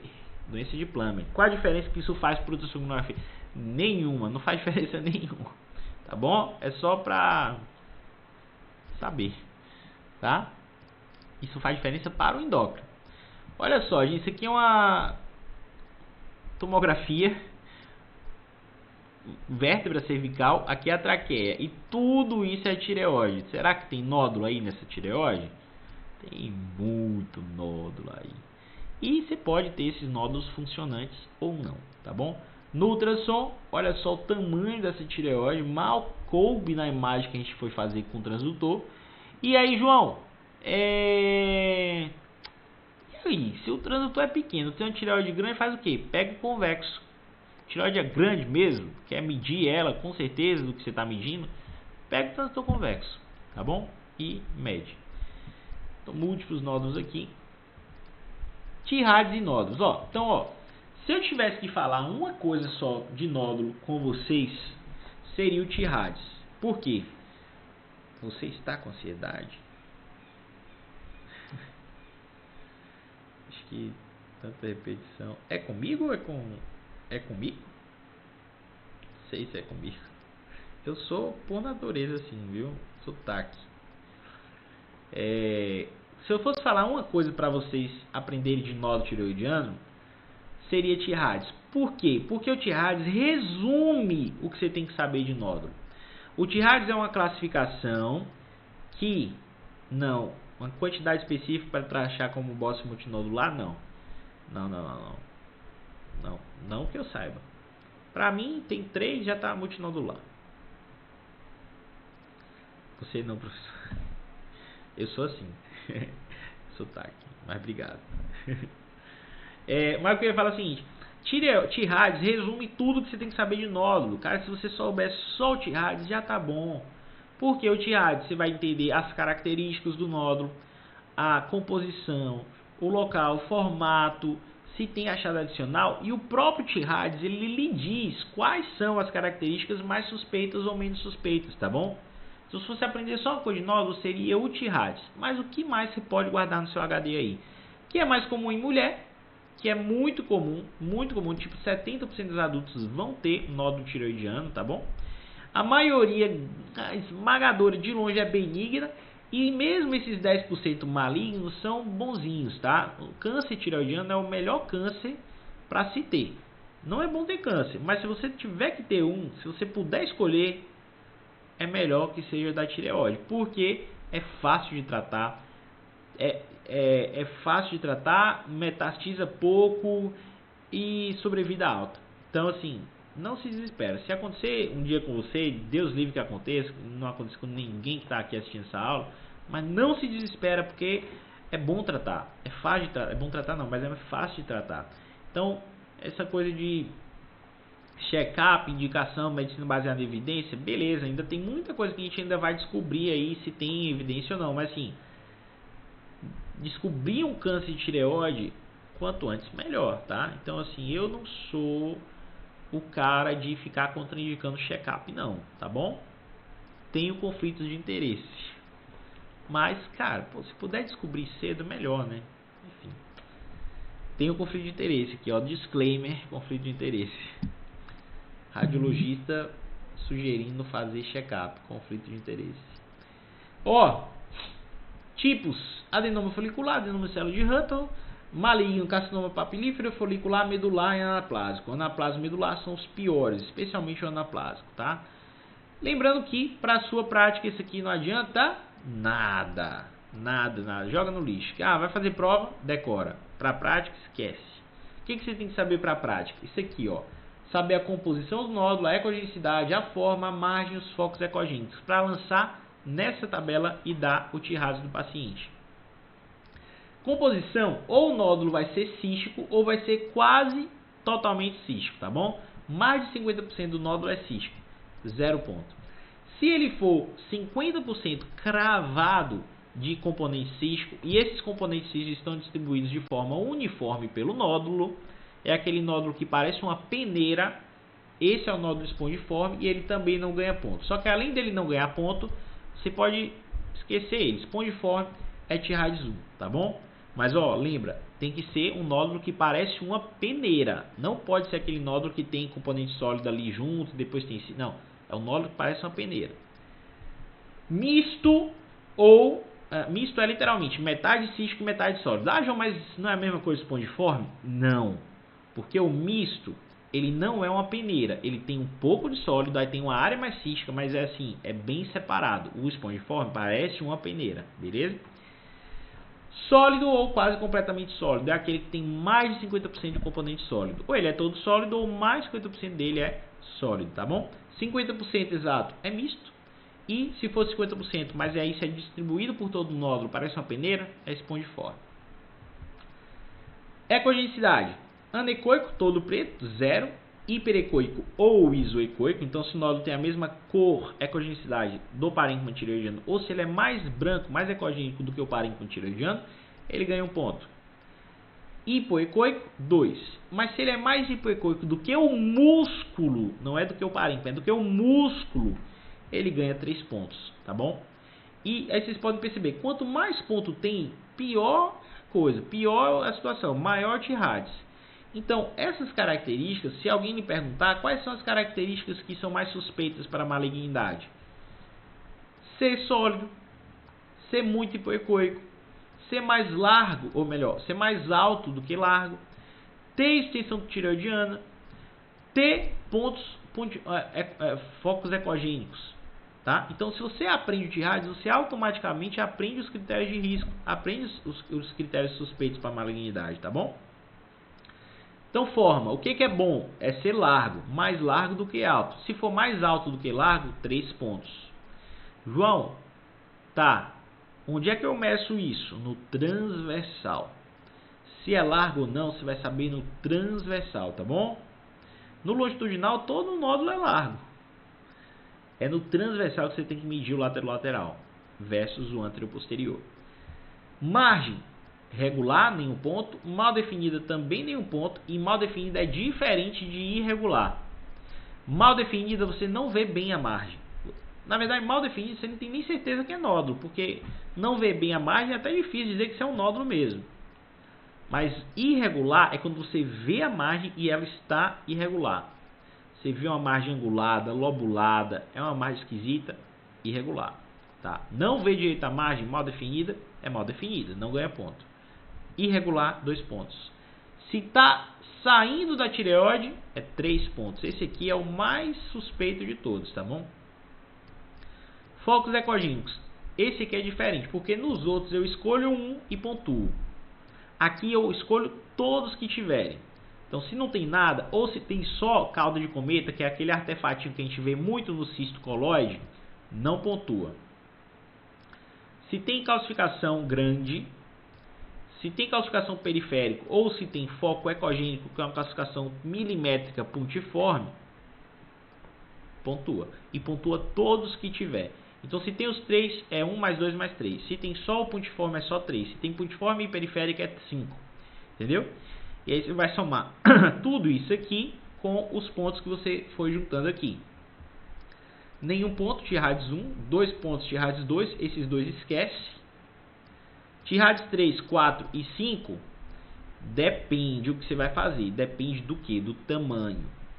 Então, se eu fiz a pontuação aqui, teve 3 pontos, é um T-radius 3. A depender do tamanho eu vou funcionar, a depender do tamanho eu vou seguir. Somou 4 a 6 pontos, T-radius 4. A depender do tamanho eu vou funcionar, a depender do tamanho eu vou seguir. E T-radius 5, a depender do tamanho eu funciono, a depender do tamanho eu sigo. Porque o nódulo que é muito miúdo, por critério oficial das sociedades, nem de segmento precisaria. Para vocês verem isso aqui, ó. Isso significa que aquele nódulo miudinho que você fica dando lá no ambulatório, aquele nódulo de 2, 3, 4 milímetros que o pessoal fica puncionando, esse nódulo não tem indicação nem sequer de fazer follow-up. Mesmo que ele seja um T-radius 5, ele não tem indicação nem sequer de fazer follow-up. Ah, João, mas eu não boto minha mão no fogo. E nem eu. Mas a sociedade dos caras mais pica das galáxias, que mais entende isso aí, está falando para você, isso aqui não é nem para você estar seguindo, quanto mais você está funcionando. Forte, né? Eu não sei se eu tenho essa coragem toda a depender do nódulo, mas a maioria dos nódulos milimétricos, abaixo de 5 milímetros, que a galera funciona e acompanha, não teria indicação de fazer isso, tá? Só para... é segredo nosso. Segredo nosso. Tá bom? Beleza. Não manda voltar. Chegou pra você pra funcionar? Funciona, cara. Você não vai mandar voltar. Mas, se você é ultrassonografista que está fazendo, bom, né? Se você é ou melhor, o endocrinologista que está acompanhando o caso, bom, tem que ver se realmente você vai indicar uma punção, né? Punção não é um procedimento livre de risco, mas quando ela for bem indicada, ela tem que ser feita, tá bom? Então, funcionadores, não me odeiem. Eu só estou replicando o que as sociedades estão falando, o ACR está falando, tá bom? Não fui eu que criei isso aqui, é o ACR, tá bom? Beleza, gente, isso aqui é detalhe, alguns critérios para você ir ajustando ali na prática, no dia a dia. Você tem que ter isso aqui impresso para você ler, ou você tem que ter isso aí de fácil acesso. Vamos para o que importa, que é para aplicação prática, tá? Então, características do nódulo. É sólido, é pretinho, é branquinho, né? É ecogenicidade, o formato, a margem e calcificação. Esse aqui é sólido? É sólido, tá? Isso aqui não é um cisto, é sólido. É hipoicoico. É muito hipoicoico ou é só hipoicoico? Ele parece mais preto do que o próprio músculo. Então, além de ser sólido, ele é muito hipoicoico. Então, já pontuou 2 de ser sólido, 3 de muito hipoicoico, já está em 5. Além disso, no transversal, que é esse daqui, veja a jugular e a carótida, no transversal ele é mais largo do que ele é alto. Então, beleza, não pontua. O que mais? Margens. A margem é bem definida. A margem é bem definida, então não pontua também. E calcificação tem? Bom, eu não daria nenhuma calcificação aqui. Então ele pontuou 2 mais 3, pontuou 5. De 4 a 6 é Tirades 4. Tirades 4, você volta lá na tabela e você vai puncionar se for igual ou maior a 1,5 e seguir se for igual ou maior a 1. Isso aqui não é seu papel. Você pode até botar no laudo isso, mas quem vai definir o que vai fazer com esse nódulo é o endocrinologista. Tem endocrinologista que funciona todo santo nódulo a partir de 1 centímetro. É a conduta dele, não se meta. A sua parte é fazer a avaliação do Tirades, tá bom? Composição, sólido, muito hipoecoico, forma, margem e focos, beleza? 5 pontos, Tirades 4, beleza? Vamos mais um. Esse aqui, sólido. O que é cístico, gente? Cístico é isso aqui, ó. Isso aqui é cístico. Isso aqui é sólido. Sólido. Hipoecoico, talvez até muito hipoecoico, tá? De hipo a muito hipo, o músculo aqui parece estar mais branco. Se botar hipo, eu não julgo. Se botar muito, eu não julgo também. E, ó, a diferença aqui é um nódulo também, só que esse aqui tem componente sólido e tem misto, e cístico. Então, esse aqui seria misto. Esse aqui é sólido, tá bom? O que mais? É mais o que? Mais largo do que alto ou mais alto do que largo? Tá parecendo que é mais alto do que largo, né? Claro que o ideal é medir. O que mais? Margens é bem definida? Bem definida, tá parecendo bem definida. Não sei, talvez irregular por causa disso aqui. Não sei, se você desse irregular não te julgaria.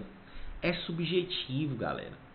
E aí, por causa dessas avaliações subjetivas, é que tá entrando no mercado softwares de inteligência artificial, que tornam mais objetiva essa avaliação subjetiva. Então, por exemplo, lá na minha clínica, quando eu pego um nódulo desse, eu aplico o meu Tirades visual.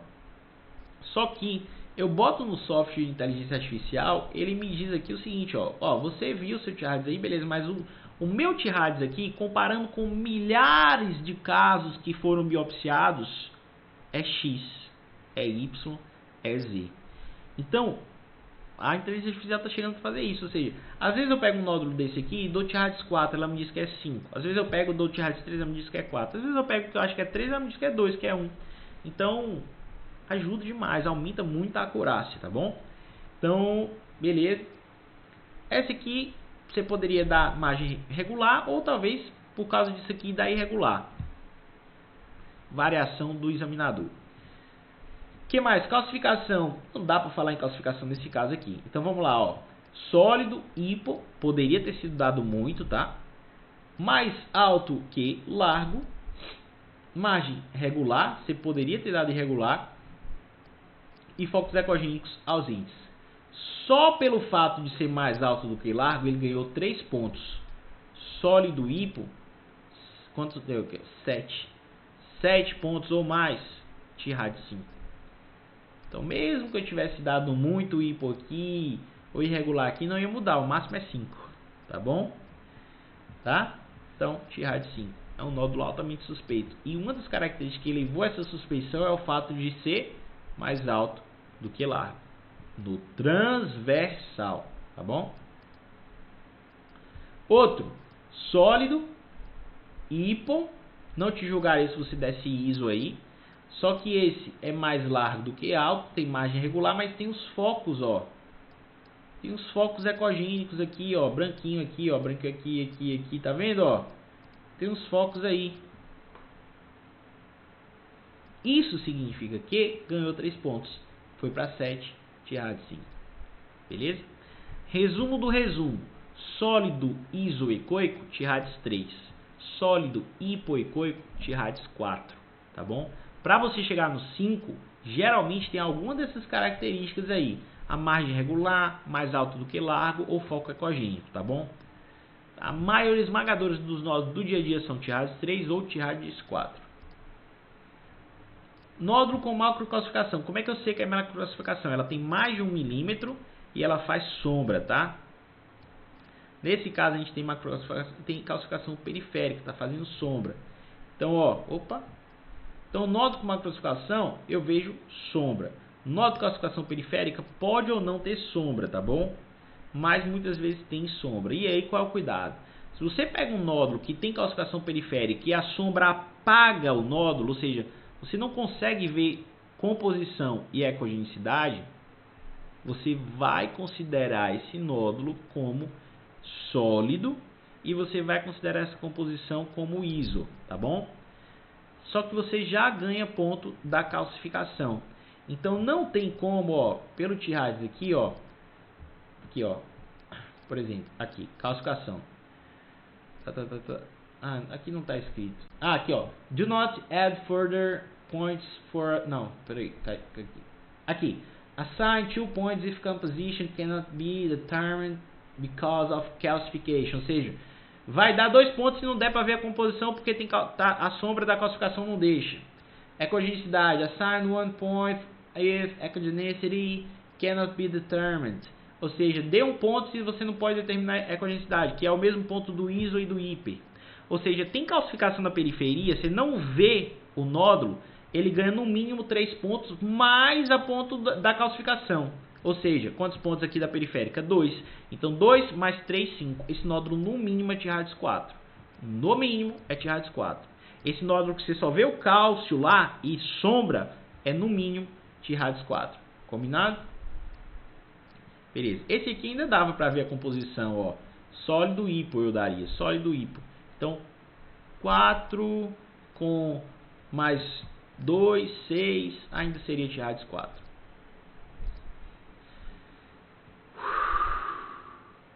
Vamos acabar antes de 10, hein? Eu prometo. Ou não, né? Não vou prometer nada, não. Deixa eu ver quantas curtidas tem aqui, que eu tô inconformado com esse negócio de curtida hoje. Eu vou curtir aqui a aula para ajudar vocês, tá? Vamos ver quantas curtidas eu tenho aqui, hein? 154 curtidas ainda, ou é minha coisa que não atualizou? Vou atualizar aqui, tá?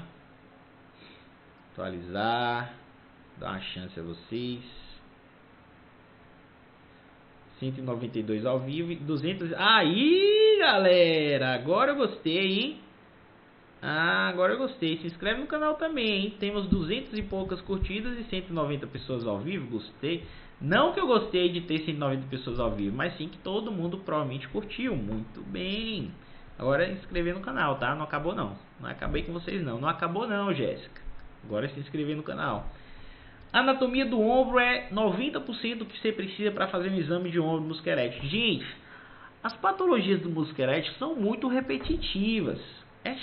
Não é chato não, mas chega a ser, não sei o que falar, é muito repetitivo, é a mesma coisa toda hora, tendinopatia, bursite, alteração degenerativa, você tem que saber a anatomia para fazer o exame. Se você sabe a anatomia, você já fez, acabou, é muito tranquilo, a dificuldade está toda na anatomia.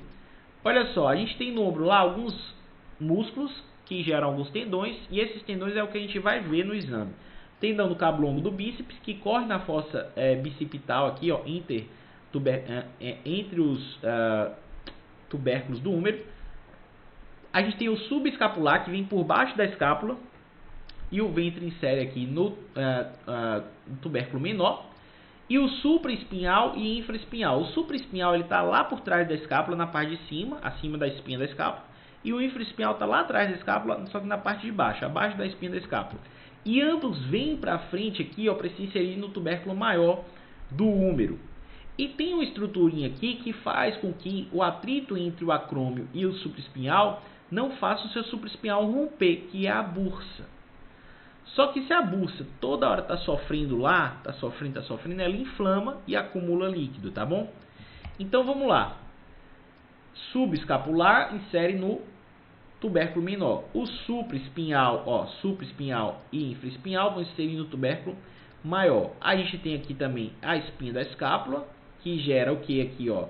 Aqui eu tenho a clavícula e aqui eu tenho a espinha da escápula formando o acrômio. Articulação acrômio clavicular. E esse aqui, parecendo um dedo, é o processo coracoide, tá bom? Então, ó, quando eu tô aqui, o cabo longo do bíceps passa aqui na frente entre os tubérculos. É isso daqui, ó, essa bolinha, porque eu tô pegando ele só um pedaço aqui no transversal, entre os tubérculos do húmero, aqui e aqui. Se eu alongar, eu vou ver ele todo descendo lá pela fossa intertubercular ou bicipital. Ó, alonguei ele aqui, estou no maior eixo dele, estou vendo ele todo aqui. Voltei para o transversal, eu vejo ele aqui. Aqui é o normal, ele poderia ter líquido ao redor, ele poderia estar heterogêneo, espessado, grosseiro, tá? Isso aqui é o normal. Esse tendão do cabo longo está normal, tá bom? Beleza, o que mais? Eu peço para o paciente virar o braço para fora, tá? Bota o braço a 90 graus e pede para girar o braço para fora. Isso vai expor o tendão do subescapular, que vem daqui o ventre, ó, e ele vem o tendão para cá, para inserir no tubérculo menor. Quando eu faço esse movimento de rotação externa, eu exponho o tubérculo menor e puxo aqui, eu estendo, eu exponho também o tendão do subescapular. E ele aparece aqui para mim, ó. Tá vendo? Aqui é o tendão do subescapular. Isso aqui é o deltoide, tá bom? Provavelmente é o deltoide, na verdade. Mas provavelmente é o deltoide, esse musculão aqui. Esse aqui é o subescapular, tá bom? Isso aqui. O que mais? Se eu botar o transdutor aqui entre o processo coracoide e o acrômio, eu tenho o ligamento coracoacromial, que é importante ser avaliado nas situações de trauma, nas situações de luxação. No dia a dia, dificilmente isso aqui vai estar lesado, mas se você tiver em uma situação especial, você pode procurar. Aí o paciente bota o braço atrás das costas, brinca de polícia ladrão, lembra? Bota o braço atrás das costas para expor o tendão do supraespinhal. Quando você faz esse movimento, o tubérculo maior, ele vem para frente, ele sai debaixo da articulação acromioclavicular aqui, sai debaixo do acrômio, vem para frente e isso expõe o tendão. Então eu vejo o tendão aqui, ó, todo bonitinho aqui, como se fosse uma garra, como se fosse um dedo. E acima do tendão é onde fica a bursa, tá? Então a bursa é um espaço virtual, normalmente você não vê ela com líquido. Se tiver líquido, está doente. Tá bom? Aqui é o supraespinhal, que é aquele que eu mostrei aqui, ó, só que visto a 90 graus, transversalmente. Então tá aqui, ó, eu tô vendo ele todo aqui. O supraespinhal ele se mistura com fibras do tendão do cabo longo, com fibras do subescapular, com fibras do infraespinhal. Então tem várias aqui, tem fibras mais laterais, mais mediais e as fibras intermediárias, tá bom? Aqui é o infraespinhal, ou seja, eu peguei aqui o paciente, vim lá de trás com o transdutor, vendo as fibras se formarem e vou acompanhando até chegar na pontinha, no supraespinhal, no infraespinhal. O infraespinhal parece um supraespinhal raquítico, parece um supraespinhal que está magrinho demais, que, sabe, não comeu o suficiente. Então o infraespinhal parece o supra, a inserção é parecida, numa localização parecida, só que ele é mais magrinho, ele é mais fininho.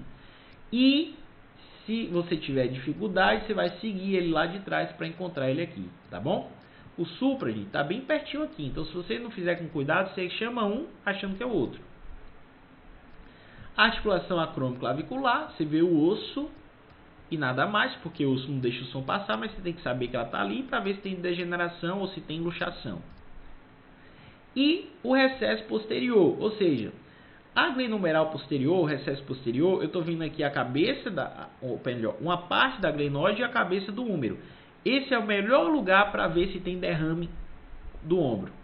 João, onde é que eu procuro o derrame glenomeral? Aqui, no recesso posterior. Beleza? No ultrassom Beleza? Beleza. Que mais? O ventre do supra. Então, quando eu tenho aqui a espinha da escápula passando nesse sentido. Se eu boto meu transdutor sagital, verticalizado, eu vou ver um músculo acima da espinha da escápula e outro músculo abaixo. É só eu arrastar o transdutor para o músculo de cima que eu estou no ventre do supraespinhal. Essa porção aqui, tá bom? Essa porção. Tá vendo então a faixa ecogênica aqui? Acima dela tem outro músculo. Esse aqui é o trapézio. Abaixo aqui é o supraespinhal. Quando rompe o supraespinhal, isso daqui que é preto, fica branco.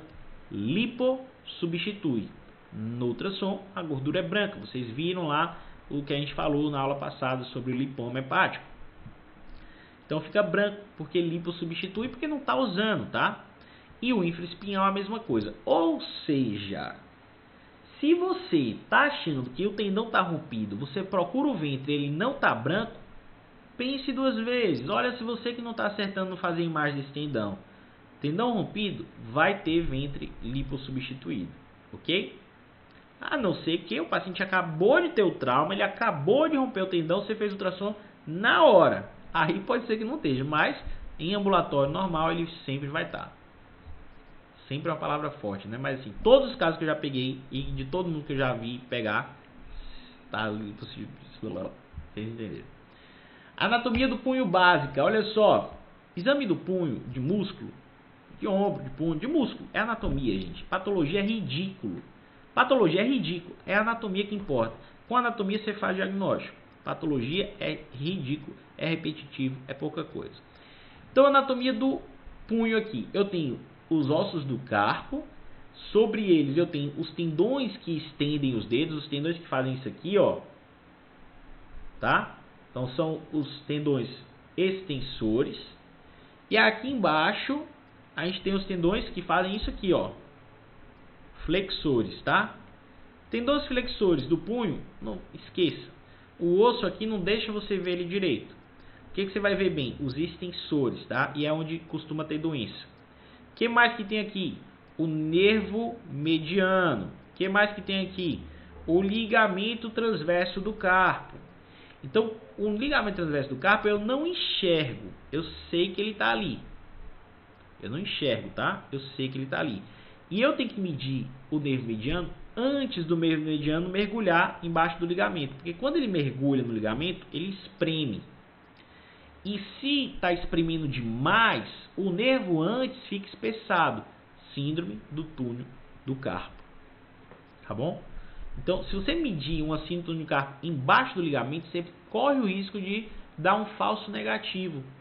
Porque embaixo ele vai estar espremido mesmo. Você tem que pegar ele logo antes de entrar no túnel, tá bom? O que mais? Os tendões aqui de compartimentos extensores, você tem que saber para poder fazer o exame lá. Então eu tenho aqui na ressonância magnética, por exemplo, aqui ó, eu tenho o rádio e a una, tá? Na extremidade distal, a una é o osso pequeno e o rádio é o grande. Na extremidade proximal, o rádio é o pequeno e a una é o grande, tá bom? Decora, por enquanto. Por enquanto. Então aqui eu tenho o rádio e tenho a una. Para efeitos de ultrassonografia não importa, porque o que você tem que procurar é o tendão, o compartimento que está mais próximo do dedão, né, do polegar aqui, do primeiro quiro. Porque esse vai ser o primeiro. Então, ó, primeiro quiro. Procura aqui, ó. Achou? É o primeiro compartimento, tá bom? Então, a gente brinca que o polegar é a antena do rádio, né? Então, a antena do rádio é o polegar. Então, se o rádio está aqui, a antena do rádio vai estar para cá também. Esse é o primeiro compartimento, extensor. Cada um desses compartimentos tem nome, que só importa para a prova. A verdade é essa, mas se você for para a prova, você tem que decorar. Cai. Mas na prática, você tem que saber só o número. Primeiro, segundo, terceiro, quarto, quinto, sexto. E saber onde eles estão.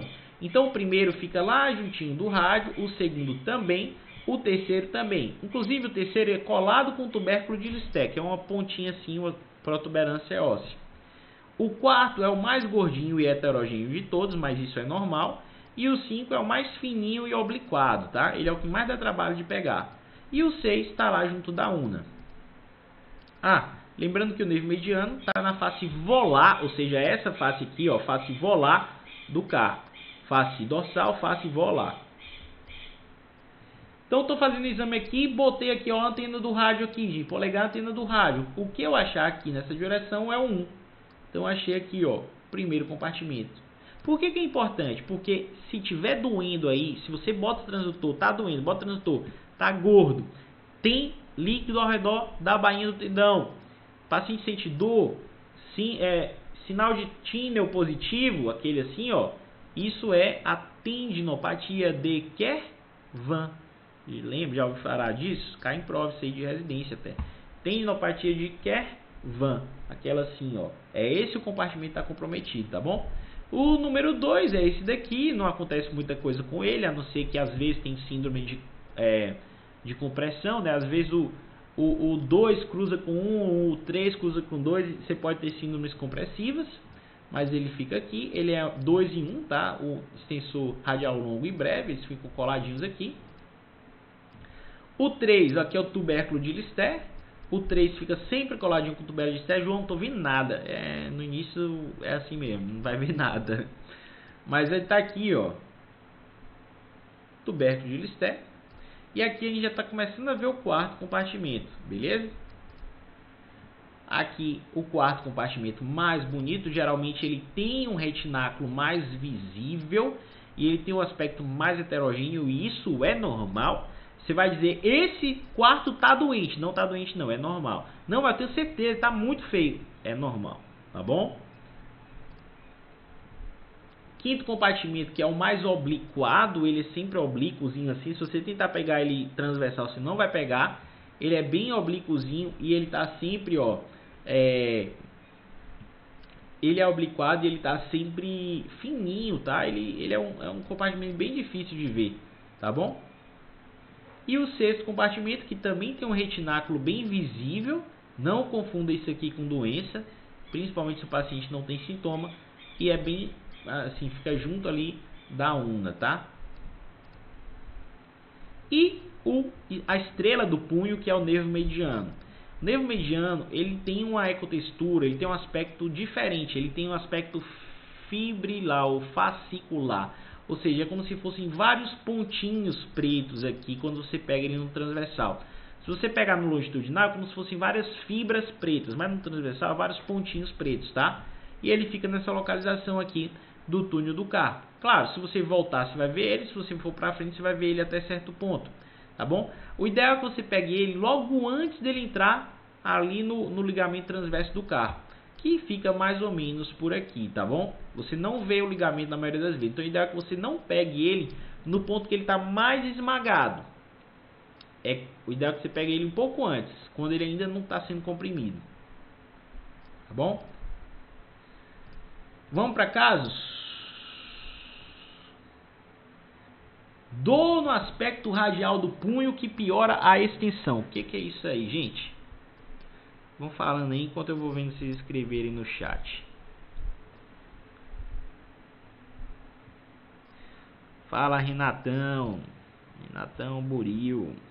Tive o prazer de conhecer esse cidadão aí recentemente. O que é 207.235? Meu Deus, o que é isso?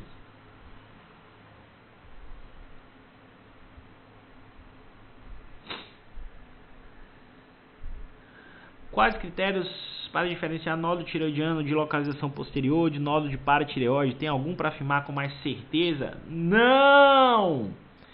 Digo com certeza, já que certeza é certeza. Não, certeza não tem. Não tem critério para ter certeza que o nódulo é da paratireoide e não da tireoide. Inclusive tem trabalho que fala que às vezes você acha que é da paratireoide e é da tireoide. Às vezes você acha que é da tireoide e é da paratireoide.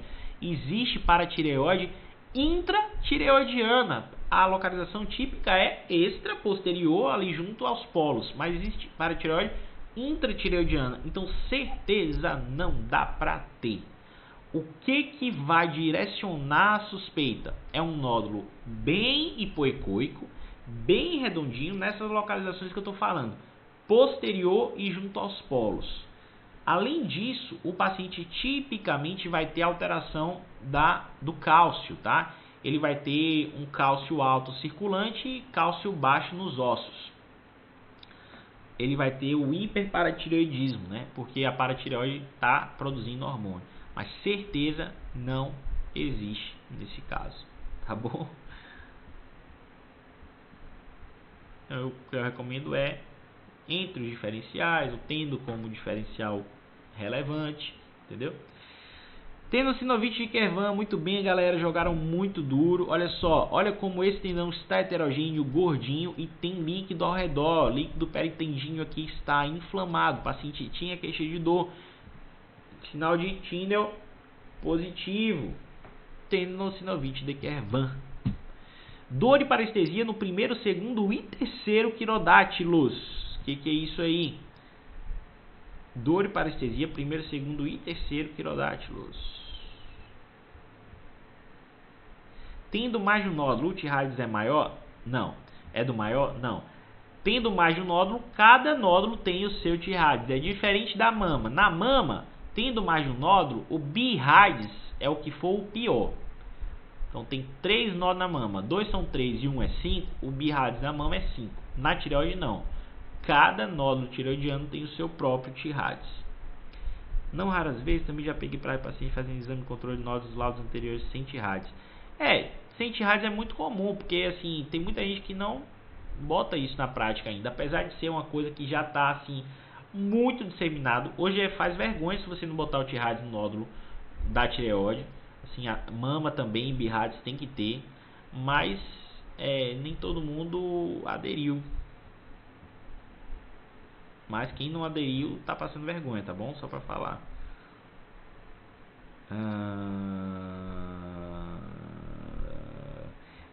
A Beatriz, que por sinal é a minha mulher, muito bem, está assistindo a aula aqui, dando exemplo, muito bem, tá?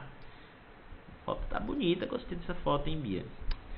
Ela falou que às vezes ela pega, não tem nem T-Radix, e pior do que não ter T-Radix é você não descrever todas as características. Se chega um laudo pra mim sem T-Radix com as características lá, eu vou xingar, mas vou xingar menos, cara. Por quê? Porque eu mesmo posso calcular o T-Radix. Agora, se você não bota as características, não tem mágica para calcular o T-Radix. Você deixou o endocrinologista no escuro, tá bom? E o paciente no prejuízo. Você deu um exame incompleto. Cisto tem T-Radix? Para ser rigoroso, tem. Você poderia dar todo cisto um T-Radix 1, porque ele não pontua. Mas você não precisa ficar dando T-Radix em cisto, tá bom? Dá só para os nódulos. Já economizei quase 10 mil reais de curso com essas excelentes aulas gratuitas. Obrigado. É verdade. Eu juro por Deus, a aula de hoje, eu na minha residência pagaria 5 mil reais para assistir. Porque eu era desesperado para aprender onde está essa banana dessa artéria tireoidiana inferior. Eu perguntava toda, mas como é que acha? Como é que acha? Eu quase fiz um curso de tireoide. Eu só não fiz o curso de tireoide para aprender isso porque era tireoide com punção e eu não queria fazer punção. E aí eu não fazia o curso, tireoide com punção, vou fazer o curso que eu não quero aprender punção. Vou lá, vou gastar 5 mil reais para aprender uma coisa que eu não vou usar. Aí eu não fiz. Fui lá, estudei. Pratiquei até a hora que entrou na minha cabeça que não tem um lugar fixo. E agora estou ensinando a vocês aqui de graça que não tem um lugar fixo. Para economizar o tempo de vocês, tá bom? Vamos lá. Dor e parestesia no primeiro, segundo, terceiro quilodátil, ó. Nervo espessado. Como é que eu sei que está espessado? Área seccional acima de 0,10 centímetros quadrados. Nervo mediano espessado. Síndrome do túnel do carpo. Beleza? Olha o nervo aqui, ó. Ó, o interessante aqui é o seguinte, ó. Eu não vejo o ligamento transverso do carpo, tá? Ele tá aqui, mas eu não vejo. Mas quando eu olho o nervo no longitudinal, o nervo tá aqui, ó, no longitudinal. Olha o que acontece. Ele tem um calibre antes, aí ele esmaga aqui no carpo, tá? E ele volta a dilatar, ou seja, ele está sendo esmagado aqui. Se você medir o calibre aqui, você pode dar um falso negativo. Por isso, o ideal é você medir o calibre fora do esmagamento. Beleza? Síndrome do túnel do carpo aí de novo. Só que aqui, ultrassom. E aqui, a ressonância magnética. É isso aqui o nervo, ó. Isso aqui. Ligamento transverso do carpo, que na ressonância a gente consegue ver. Olha o nervo esmagando, o ligamento esmagando o nervo aqui, ó, dentro do túnel, tá vendo? Nervo esmagadíssimo aqui, ó. Aqui é o nervo esmagadar, só que antes como era, ó, aí ele vai entrar, vai esmagar, esmagou e ele volta a dilatar quando ele sai. Se você medir aqui, você vai dizer que tá normal esse nervo. Não vai? Tem que medir aqui, ó, antes de entrar no túnel, porque depois que entra é difícil de medir. tá bom? É difícil medir esse aqui. E aqui ele vai dar errado. Então você tem que medir ele antes de ser esmagado. Beleza? Sabia disso? Tem gente muito experiente que não sabia disso.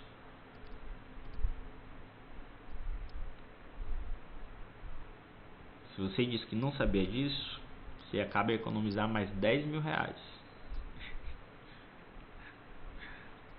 Final da aula vocês estão me devendo a casa e o carro de vocês, tá? Dor e edema na face dorsal do punho, cerca de 4 centímetros proximais ao tubérculo de Lister.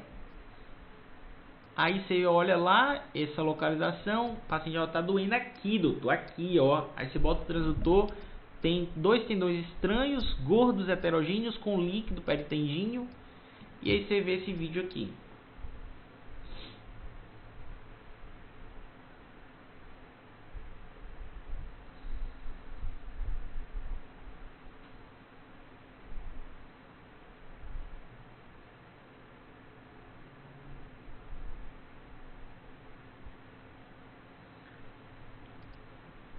João, não vi foi nada, não entendi nada. Você precisa treinar mais.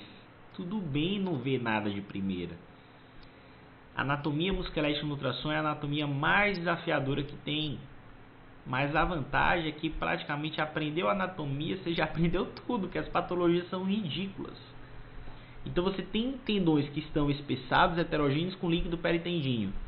Tem tendinopatia. E por que essa tendinopatia está acontecendo? Porque um está cruzando sobre o outro e tem atrito. Normalmente já cruza, mas cruza sem atrito. Se teve atrito, inflama. Se tem inflamação, acontece isso. Aí um vai cruzar lá para o outro, ó, vai para o outro lado aqui, ó, vai cruzar para o outro lado. E o ponto da inflamação maior é no cruzamento deles. Ressonância, isso aqui é um marcador, tá? O paciente diz, você está doendo aqui. A gente bota o marcador, está fora do corpo do paciente. E aí quando você olha aqui, ó, o que está acontecendo? Opa.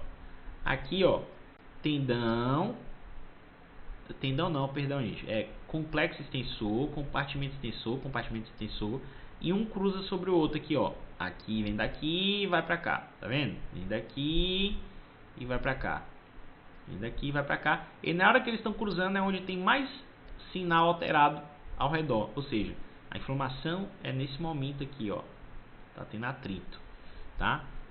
Então, síndrome da interseção proximal, C1 sobre C2. O paciente bota o dedo ali, tá doendo aqui, ó. E você tem também a síndrome de interseção distal, que é C3 sobre C2. Ela ocorre mais próximo do carpo. Então, aquela era uns 4 centímetros para trás do carpo, para aproximar ao carpo. Aqui é bem junto ao carpo, tá? Quando C3 cruza sobre C2. Aqui, ó. Já não tô vendo nada. Não tem nada, não. Veja só o líquido aí. Você vai perceber que tem alguma coisa muito errada. Aqui, ó. Tem compartimento e o líquido ao redor. Tá bom? Então, síndrome da interseção distal nesse caso, que é C3 sobre C2. Dor crônica no ombro direito. Passar o vídeo e vocês me dizem o que tem.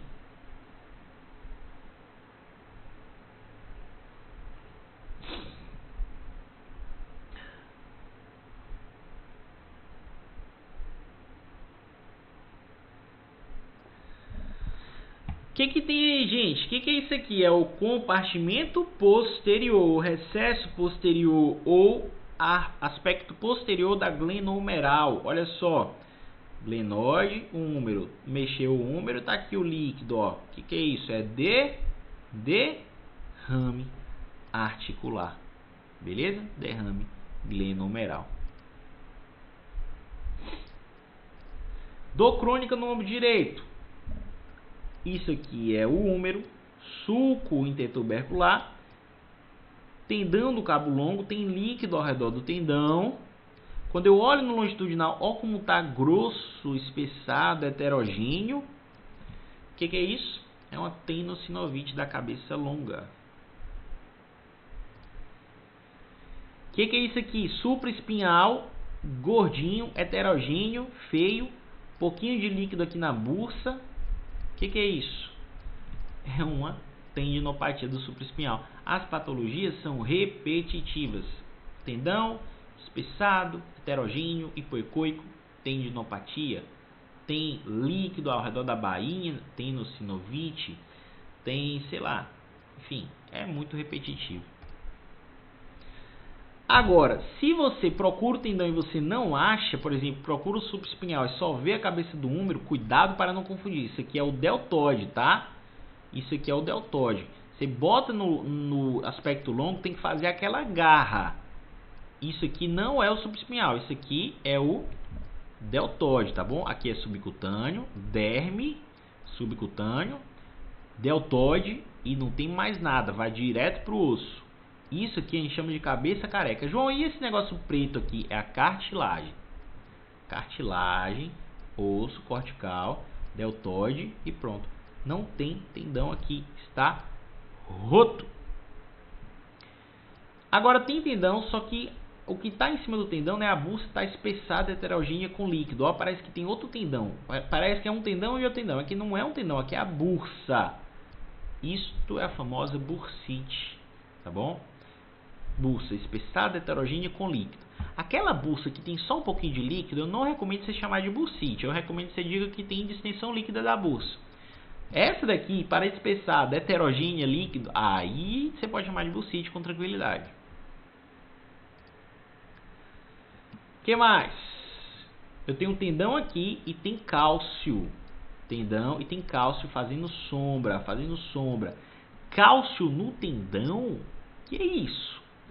Ortopedia, a galera é tão de bem com a vida que eles não se preocupam nem de ser criativo com os nomes da coisa. Cálcio no tendão é tendinopatia de cálcio, tendinopatia calcária, tá bom?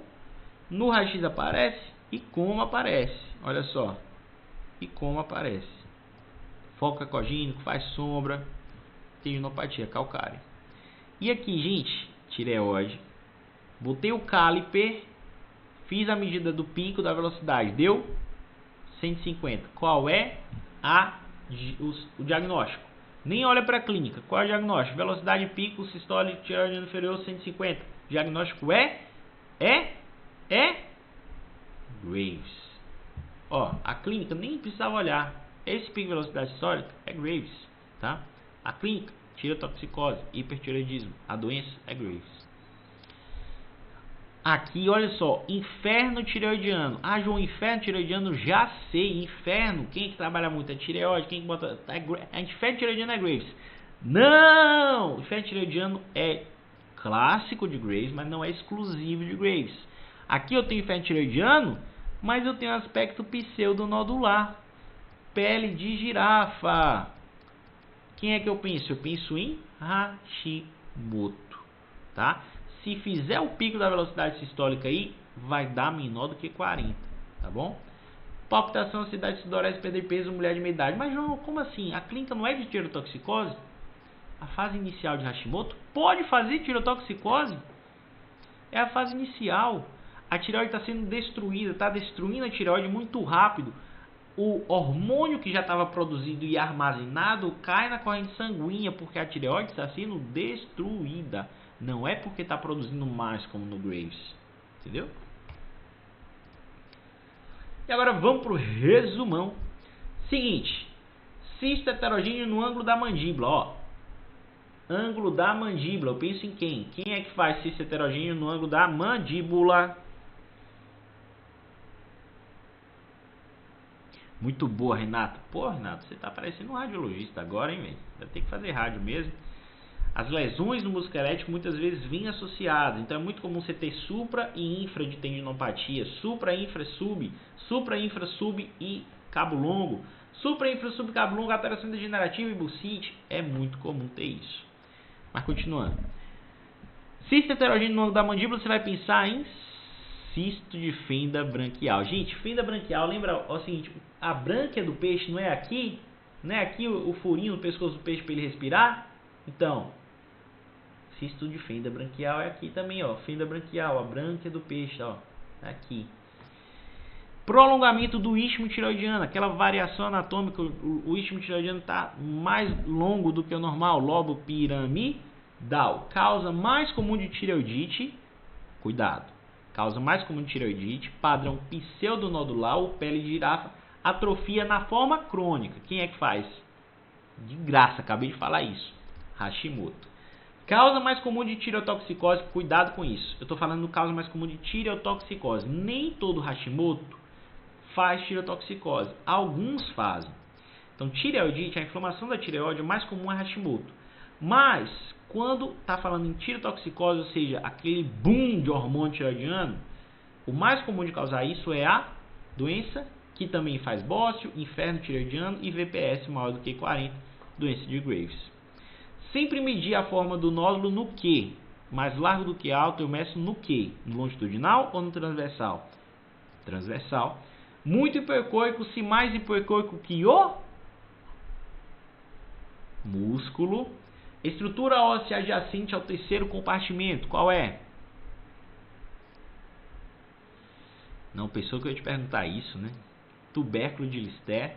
Principais causas de derrame glenohumeral. Ih, rapaz, quais são? Eu não falei isso. Vai ter que pensar aí. Você é médico.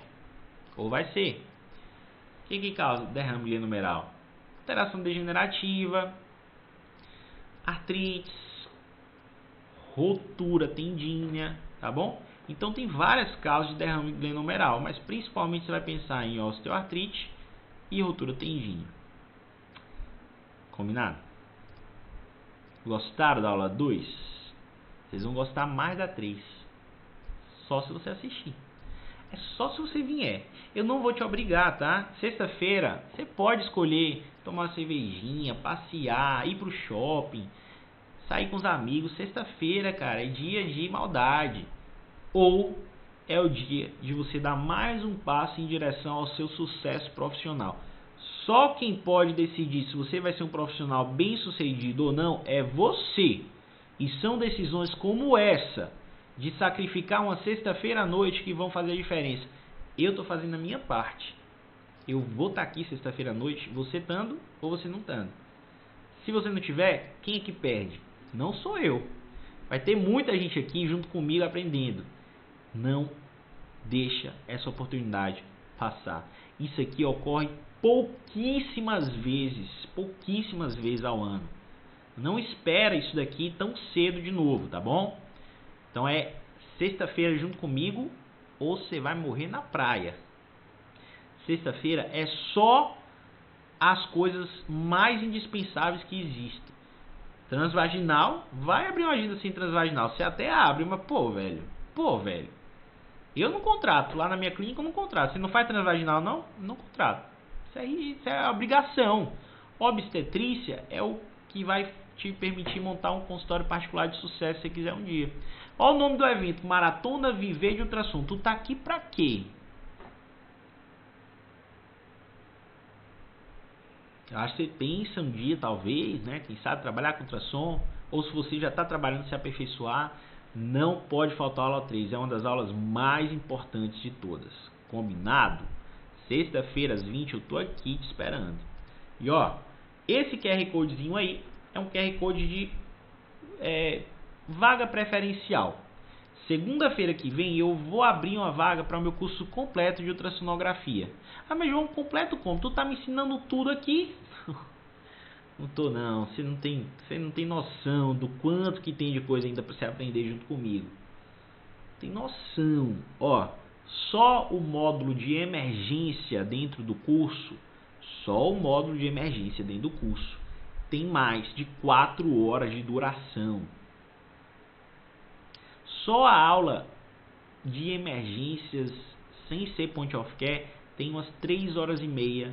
Aí vem point of care. Esse módulo deve ter umas 5 horas, 6 horas. Só o módulo de emergências. São 8 módulos, 9 módulos, alguma coisa assim. Então assim, lá no curso a gente realmente aprofunda e te ensina tudo o que você precisa saber para a prática. E para as provas. João, quero fazer prova de título. Esse curso serve para mim demais. Você vai aprender tudo. João, quero ter contato com ultrassom, porque eu penso um dia em trabalhar com isso. Esse curso serve para mim demais. João, sou residente, eu sou radiologista, ou sou ultrassonografista e quero realmente me tornar uma pessoa segura do ponto de vista teórico, porque eu aprendi na orelhada, eu aprendi de ver os outros fazendo, eu aprendi muita coisa errada e que eu nem sei que está errada. esse curso é para mim, esse curso foi feito para você. João, eu nunca botei a mão no ultrassom, eu deveria comprar esse curso? Olha só, se você nunca botou a mão no ultrassom, você tem a obrigação, se você quer trabalhar com ultrassom um dia, de fazer o curso. Mas por quê? Porque dentro do curso, além de você aprender a parte teórica, de ter aulas práticas gravadas, você vai ter a oportunidade, entrando nesta turma, de fazer um curso prático comigo em São Paulo mês que vem. Como assim, João? Olha só, você nunca botou a mão no ultrassom e você quer aprender, você quer entrar nisso e quer ver se isso é mesmo o que você quer fazer de sua vida. Se torna meu aluno nessa turma, você vai ter a oportunidade de fazer um curso prático comigo no mês que vem. Ó, eu vou abrir vaga segunda-feira, dia 23 e dia 4, 23 eu abro, aí sábado 28 pula, o outro sábado, dia 4, eu estou em São Paulo dando um curso prático para os alunos que quiserem. Os alunos do curso que quiserem vão ter um curso prático comigo em São Paulo por um valor ridículo, tá bom?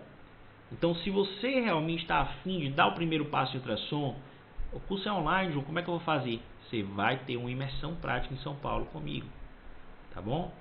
Então, não tem desculpa, cara. Você quer ser diferenciado mesmo? Você tem que estar no curso completo. Eu estou fazendo o meu melhor aqui. Se você vai dar o próximo passo ou não, para você ser o melhor, depende de você. Mas o meu, eu estou fazendo. Tá bom? Não tem desculpa. Se quiser aprender, se quiser viver disso, esse é o seu melhor primeiro passo. Tá bom? Uma pós-graduação de ultrassom. Ah, João, eu quero... Imagina aí. Você está pensando em fazer ultrassom. Aí você vai e faz uma pós-graduação. Pós-graduação de ultrassom é mais de 100 mil reais. Aí tu, dentro da pós-graduação que tu já gastou 100 mil reais, tu descobre que tu não gosta de ultrassom. Gastou 100 mil reais. Não era melhor você ter, João, tô querendo fazer ultrassom, você ter feito um curso comigo, feito uma imersão prática, gastar muito menos, 10 vezes menos do que isso, e descobrir se isso é o que você quer realmente para sua vida? Então, cara, se você realmente quer viver de ultrassom, é assim que você vai começar. Curso e presencial. Tá bom? Ah, João, eu já faço, mas eu quero estar no presencial porque... Poxa, João, eu quero melhorar. Eu não estou conformado com ser um cara ali que só descreve. Eu quero melhorar, eu quero ser muito bom. Eu quero, cara, honrar meu carimbo. Presencial. Curso presencial. Tá bom? Combinados? Se você se inscrever aí nesse QR Code ou digitar o link e entrar nessa lista, eu garanto para você que você vai ter uma vaga preferencial quando a gente abrir vaga segunda-feira que vem. E você vai ter um acesso a um desconto que ninguém mais vai ter. Ninguém mais vai ter o desconto que você vai ter aí entrando nesse QR Code, nessa lista preferencial. Combinados? Ó, gente, tô sendo chato hoje, mas curte aí, se inscreve no canal. Eu tô muito mendigo de likes, mas não tenho vergonha nenhuma, porque eu tenho muito orgulho disso aqui que eu faço. Eu sei o quanto isso aqui que eu faço faz a diferença, porque eu gostaria de estar aí do outro lado quando eu era residente, tá bom? Então não tenho vergonha nenhuma. Curte aí, porque quando você curte aí, o YouTube manda isso aqui para outras pessoas que não estão aqui agora. E eu alcanço mais pessoas. Então, curte. Não tenho vergonha não, eu sou mendigo de like mesmo. Curte aí, se inscreve no canal. O maior orgulho disso aqui que eu estou fazendo com vocês. E o maior prazer de estar aqui com vocês até 10 horas da noite mais uma vez. E sexta-feira é sem hora para acabar, tá? Vejo vocês lá.